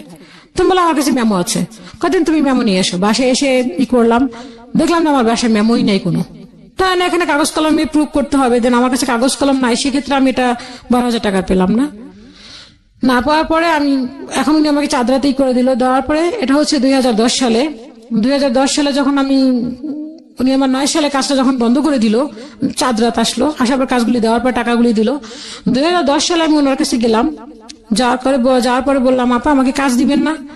তো উনি আমাকে বললো কি যে এখন তো ঢাল সিজন, তুমি কিছুদিন পরে আসো। তো এখন আমি কি করবো? এই ঢাল সিজন এসে উনি যখন ওনার সিজন আসবে তখন আমাকে কাজ দিবেন, দেন যখন সিজন ছাড়া হয়ে যাবে তখন আমাকে কাজ, এর মাঝখানে উনি আমাকে কাজ দিতে চাইলো না। কাজে কিছু অল্টার হলো, কাজের অল্টার হলো না। ওখানের যে ম্যানেজার ছিল, ওই ম্যানেজারের সাথে কোনো মেয়ে মানুষ কথা বলতে পারবে না। ওই ম্যানেজারের সাথে কথা বলবো কেন? হ্যাঁ, ওই ম্যানেজারের সাথে কিভাবে আমার সাথে দেখা হলো? তেন আমাকে কিছু কাজ দিল না। তো আমি ওই ভাইয়াকে বললাম যে ভাইয়া, আমাকে তো আপু কোনো কাজ দিল না, আর আমি আজকে যদি আমাকে টাকাটা না দেয়, তাহলে আজকে 1000 টাকা যদি আমাকে দেয় তাহলে আমার আজকে বাসায় বাজার চলবে। দেন যদি 1000 টাকা নাও দেয় তাহলে আমার বাসায় বাজার চলবে না। আমি সকাল 6টায় গেছি, দেন কাজগুলি দিলাম, আমাকে 1 টাকা দিল না, দিয়ে বের করে দিল। তো আমি রাস্তায় দাঁড়ায় একা ওদের আরেকটা কারখানা ছিল, ওইখানে দাঁড়ায় দেওয়ালের দিকে তাকায় আমি একা কাঁদতেছি যে আজকে যদি আমি টাকা না নিয়ে যাই তাহলে তো আমি বাজার করতে পারবে না। মাকে তো বলে আসছি যে আমি আজকে যাবো, টাকা দিলে দেন আমি বাজার করব। তো আমি রাস্তা দাঁড়ায় কাঁদতেছি, দুপুরে কোনো খাবার নাই। তো ওই যে জাহাঙ্গীর নামে যে লোকটা, ওনাকে আমি ফোন দিলাম যে জাহাঙ্গীর ভাই কি করবো, আমাকে তো টাকা দিচ্ছে না। একটা কাজ করেন, আপনি দুপুরে খাইছেন? আমি কি না, তাহলে আসেন আমার কাছে আসেন। তা ওনার বাসায় গেলাম, যাওয়ার পরে উনি কি করলো, উনি যে মেসে খাইতো, তো ওনারই এক আত্মীয়, ওখানে লোক খাওয়াতো নেই। তো উনি কি করলো, ভাত খান। তো আমি ভাত খাবো কি, আমার ভাত পেটে যাচ্ছে না। তো উনি আমাকে ভাত দিল, একটা কাকরোল ভাজি, শুধু শুকনা ভাজি, আর একটা পুঁটি মাছ, এটা দিয়ে উনি আমাকে ভাত দিলেন। ওখানে যেটা খাবার ওদের মেনুতে ছিল, তো 1 নালা ভাত মুখে দিয়েছি, কিন্তু মাছটাও ছিল পোড়া, একেবারে করকরা, একদম করা। তো 1 নালা ভাত মুখে দেওয়ার পরে ওই যে ভাইয়াটা যে ম্যানেজার, ওনাকে আমি ফোন দিছিলাম। তো উনি ফোনটা রিসিভ করে তখন আমাকে ফোন ব্যাক করলো। তা আমি বললাম যে ভাইয়া এরকমের উনি তো আমাকে কাজ দেয়নি, আর আমাকে কোনো টাকাও দেয়নি। আমাকে অন্তত পক্ষে 1000 টাকাও যদি দিত আপা, তাহলে হয়তো আমি অনেক ভালো হতো আমার জন্য। তো উনি কি করলো, ঠিক আছে আপনি আসেন, আসার পরে আপনাকে আসলে দেখি কি করা যায়। তা আমি গেলাম, যাওয়ার পরে উনি বললো যে একটা কাজ করেন, আপনি যান, যাই আপনাকে বলেন ওখানে যে ম্যানেজার ছিল, সেকেন্ড ম্যানেজার, ওকে গিয়ে বলেন যে টাকাটা দেওয়ার জন্য আর কিছু কাজ দেওয়ার জন্য। তো আমি গেলাম, যাওয়ার পরে বললাম কি যে ভাইয়া আমাকে কিছু কাজ দেন, আমাকে দাদা পাঠাইছে কাজগুলো দেওয়ার নিতে, আপনি ওনাকে চিনেন কিভাবে? তখন আমাকে উল্টো প্রশ্ন করল। তখন আমি আর কি, উনি যেভাবে আমাকে শিখাই দিল, যে আমি রাস্তা দিয়ে যাচ্ছিলাম তখন ওনার সাথে আমার দেখায় এইভাবে। তো আমাকে তখন 1000 টাকা দিল, আর দেন আমাকে কিছু কাজ দিল, যে কাজগুলি আপনি করে নিয়ে আসেন। তো এগুলি করার পরে দেন এরকম করে দিল। দেওয়ার পরে তো ওই 2010 সালে আমাকে বললো যে আপনার এখন ধান সিজন, এখন কাজ দেওয়া যাবে না, তো আপনি কিছুদিন পরে আসেন। তো আমি তখন ভাবলাম যে এখন তো পুরোই ঢাল সিজন, এখন আমি কি করব? কিছুই তো করার নেই আমার। আর এলাকায় তো আমাকে কেউ 5 টাকা ধার দিবে না, যে তুমি 5 টাকা নাও, 5 টাকার যে ধার যে আমি করবো, সেই ধার টাকাটা আমি পরিশোধ করবো কিভাবে? আমার তো টাকা থাকতে হবে, টাকা না থাকলে আমি কোত্থেকে দিব? দেন কি করবো? তখন আমি ওই যে কাজ করছিলাম, ওখান থেকে যে আমাকে 40,000 টাকার মতো আমাকে দিছিল, ওখান থেকে আমার 3,000 টাকা ছিল। তো 3,000 টাকা আমি রেখে দিছিলাম। তো ওই যে বাড়ির যে একটা, ওই যে বাড়িটা, যে বাসাটা আমরা ভাড়া নিয়েছিলাম, তো ওখানে হচ্ছে একটাই ফ্যামিলি ছিল, আর দেন আমরা গেছিলাম। তো ওই আপুটা আমাকে বললো কি, আপা আপনি তো মোটামুটি ভালো কাজ জানেন, আপনার ড্রেস আপ দেখে তো মনে হচ্ছে আপনি খুব ভালোই করেন, আপনি এখানে কিছু কাপড় তুলে চলবে? তো আমি বললাম যে আপা আমাকে তো ওইখানে যে বাসায় ছিলাম, ওই বাড়িওয়ালা আন্টি বললো যে এখানে কাপড় বিক্রি হয় না, এখানে আমরা কাপড় আনছি ড্যাম খেয়ে যায়, বিক্রি হয় না। কয় না, আপনি উঠান, চলতে পারে। তো দেন তখন আমার কাছে 3,000 টাকা ছিল, তো ওই 3,000 টাকা নিয়ে আমি নিউ মার্কেটে গেলাম। যাওয়ার পরে নিউ মার্কেটে গিয়ে কি করলাম, যে কাপড় গজ বিক্রি করার পরে যে শেষে যে থাকে 2 গজ 1 গজ 1.5 গজ এই টাইপের যে কাপড়গুলি থাকে, ওখান থেকে আমি কিছু কাপড় নিয়ে আসলাম কিছু কম টাকায়। 25 টাকা করে গজ কাপড় নিয়ে আসলাম। এসে আমি প্রায় মোটমাট ভালোই কিছু কাপড় নিয়ে আসলাম। আসার পর আমি ওখানে ওই কাপড়গুলি 30 থেকে 35 টাকা করে সেল করলাম। দেখলাম খুব ভালো বিক্রি হচ্ছে আমার, খুব ভালো আর কি, প্রতি গজ আমার 10 টাকা 5 টাকা করে থাকছে। দেন তখন আমি ওই টাকাগুলি থাকার পরে আমি ওইখান থেকে আরো কিছু টাকা আমার হওয়ার পরে টাকাটা আমি রেখে দিলাম যে আমি কিছু কাপড় তুলবো। দেন তখন কিছু ওই যে পাতিল নিয়ে আসলাম বাড়িতে, কিছু লোকরা বড় বড় পাতিল, ওই কিছু পাতিল রাখলাম আমি ওই টাকাটা দিয়ে, ছিল ই করছে। তো ওই আপারা আর কি আমাকে দিল যে রাখেন, তা আমি ওই টাকাটা দিয়ে পাতিল রেখে ফেলছি। তো রাখার পর আমার কাছে এখন আর কোনো টাকা নাই, তো কি করব? তো মামার কাছে বললাম, মামা আমার কাছে না কোনো টাকা নেই এখন। তো মামা বললো এখন কি করবি? তো ওই এলাকায় আমি তখন আর কি ওই হোলসেলের কাজ তোমার বন্ধই হয়ে গেল। বন্ধ হয়ে যাওয়ার পরে তো মামা বললো কি যে তাহলে এখন কি করবি? আমি টুকটাক অর্ডার নিচ্ছি, তো আমার যে সেলাইয়ের যে মজুরিটা, ওই মজুরিটা আমি কমাই দিলাম, যে আমি যদি কম টাকা নিই তাহলে অবশ্যই আমার কাছে কাস্টমার আগাবে। তাই তাই করলাম, তো কিছু কাস্টমার ভালোই আমার জোগাড় হলো। তো মামাকে বললাম, মামা যে ইউনিভার্সিটিতে জব করতো, একটা ভালো ইউনিভার্সিটি নাম করা, তো ওই ইউনিভার্সিটিতে গেলাম। যাওয়ার পরে মামাকে বললাম যে মামা, আমি ইউনিভার্সিটির নামটা বলতে পারি তো, ঢাকা ইউনিভার্সিটি মামা আর কি একজন লেকচারার, Sure. উনি অ্যাসিস্ট্যান্ট প্রফেসর ছিলেন। তো বর্তমানে উনি এখন এখানে নাই, উনি এখন বর্তমানে লন্ডনে আছেন। আচ্ছা। তো ওই মামার কাছে গেলাম, যাওয়ার পর মামা বললো কি তাহলে কি করবি তুই এখন? মামার ক্যাম্পাসে গেলাম, মামা তখন ওইখানে ইয়েতে ছিল। থাকার পরে মামা বললো কি তাহলে তুই, আমি কি মামা তাহলে আমাকে কিছু টাকা ধার দেন? দি হ্যাঁ তাহলে একটা কাজ করো, তোমাকে আমি কিছু টাকা ধার দেই। মামা তখন আর কি অস্ট্রেলিয়া থেকে আসলো, 2 বছর পিএইচডি করে আসলো। তখন মামা আমাকে 7,000 টাকা দিল, যে তুমি আমাকে 7,000 টাকা আমি তোমাকে দিলাম, দেন তোমার 7,000 টাকা ব্যাক করতে হবে। আমি ঠিক আছে মামা, আমি 7,000 টাকা ব্যাক করবো। তো 7,000 টাকা নিয়ে গেলাম, দেন মামা আমার সাথে গেল। দেন আমি তখন কিছু কাপড় 3 পিস তুললাম আর কিছু গজ কাপড় তুললাম। সেটা গজ হচ্ছে 400 টাকা করে গজ। তো 400 টাকা করে গজ মানে আমি কিনলাম হচ্ছে ধরেন, তখন আমি পুরো গজে আমি প্রত্যেকটা গজে 50 টাকা 60 টাকা 70 টাকা 80 টাকা করেও আমি প্রফিট পাচ্ছি। ওকে। হ্যাঁ, যে 400 টাকা গজ ওটা মার্কেটে সাধারণত চলতেছে 600-700 টাকা করে গজ, কিন্তু আমি ছাড়তেছি 500-400 এরকম করে। আমি মার্কেটের থেকে কম রেটে যাচ্ছে ছাড়তেছি, দেন আমার খুব ভালো বিক্রি হচ্ছে। তো বিক্রি হতে হতে আমি কিছু ড্রেস কিনলাম, 3 পিস উঠালাম বাসা ভালোই আর কি বিক্রি করতে শুরু করলাম, ভালোই প্রফিট আসতেছে। দেন মামা বাসা ভাড়ায় দিয়ে যাচ্ছেন। তখন আমাদের বাসা ভাড়াটা ভাড়া দাঁড়ালো হচ্ছে 4,500 টাকা। তো 4,500 টাকা মামা দিল। দেন তখন দেখলাম যে আমার ইনকামটা ভালোই হচ্ছে, আমার এখন আর কোনো কষ্ট হচ্ছে না। তখন মামাকে বললাম যে মামা, আপনি তো এতদিন যাবত আমাকে দিয়েছেন, আব্বা তো সেই 2005 সালে চলে গেল, 5 সাল থেকে আপনি এখন দিচ্ছেন, তো এখন 2010 সাল, এখন আমি দেই। তো মামা বললো যে আম, তুই দিবি? আমি কি হ্যাঁ মামা আমি দেই, যখন আমি না পারবো তখন আপনি দিয়েন। তো মা বললো ঠিক আছে দাও, তুমি যদি দিতে চাও তাহলে দিতে পারো, সমস্যা নাই। তো মামা, তো আমি এই ঘর ভাড়া দেওয়া শুরু করলাম।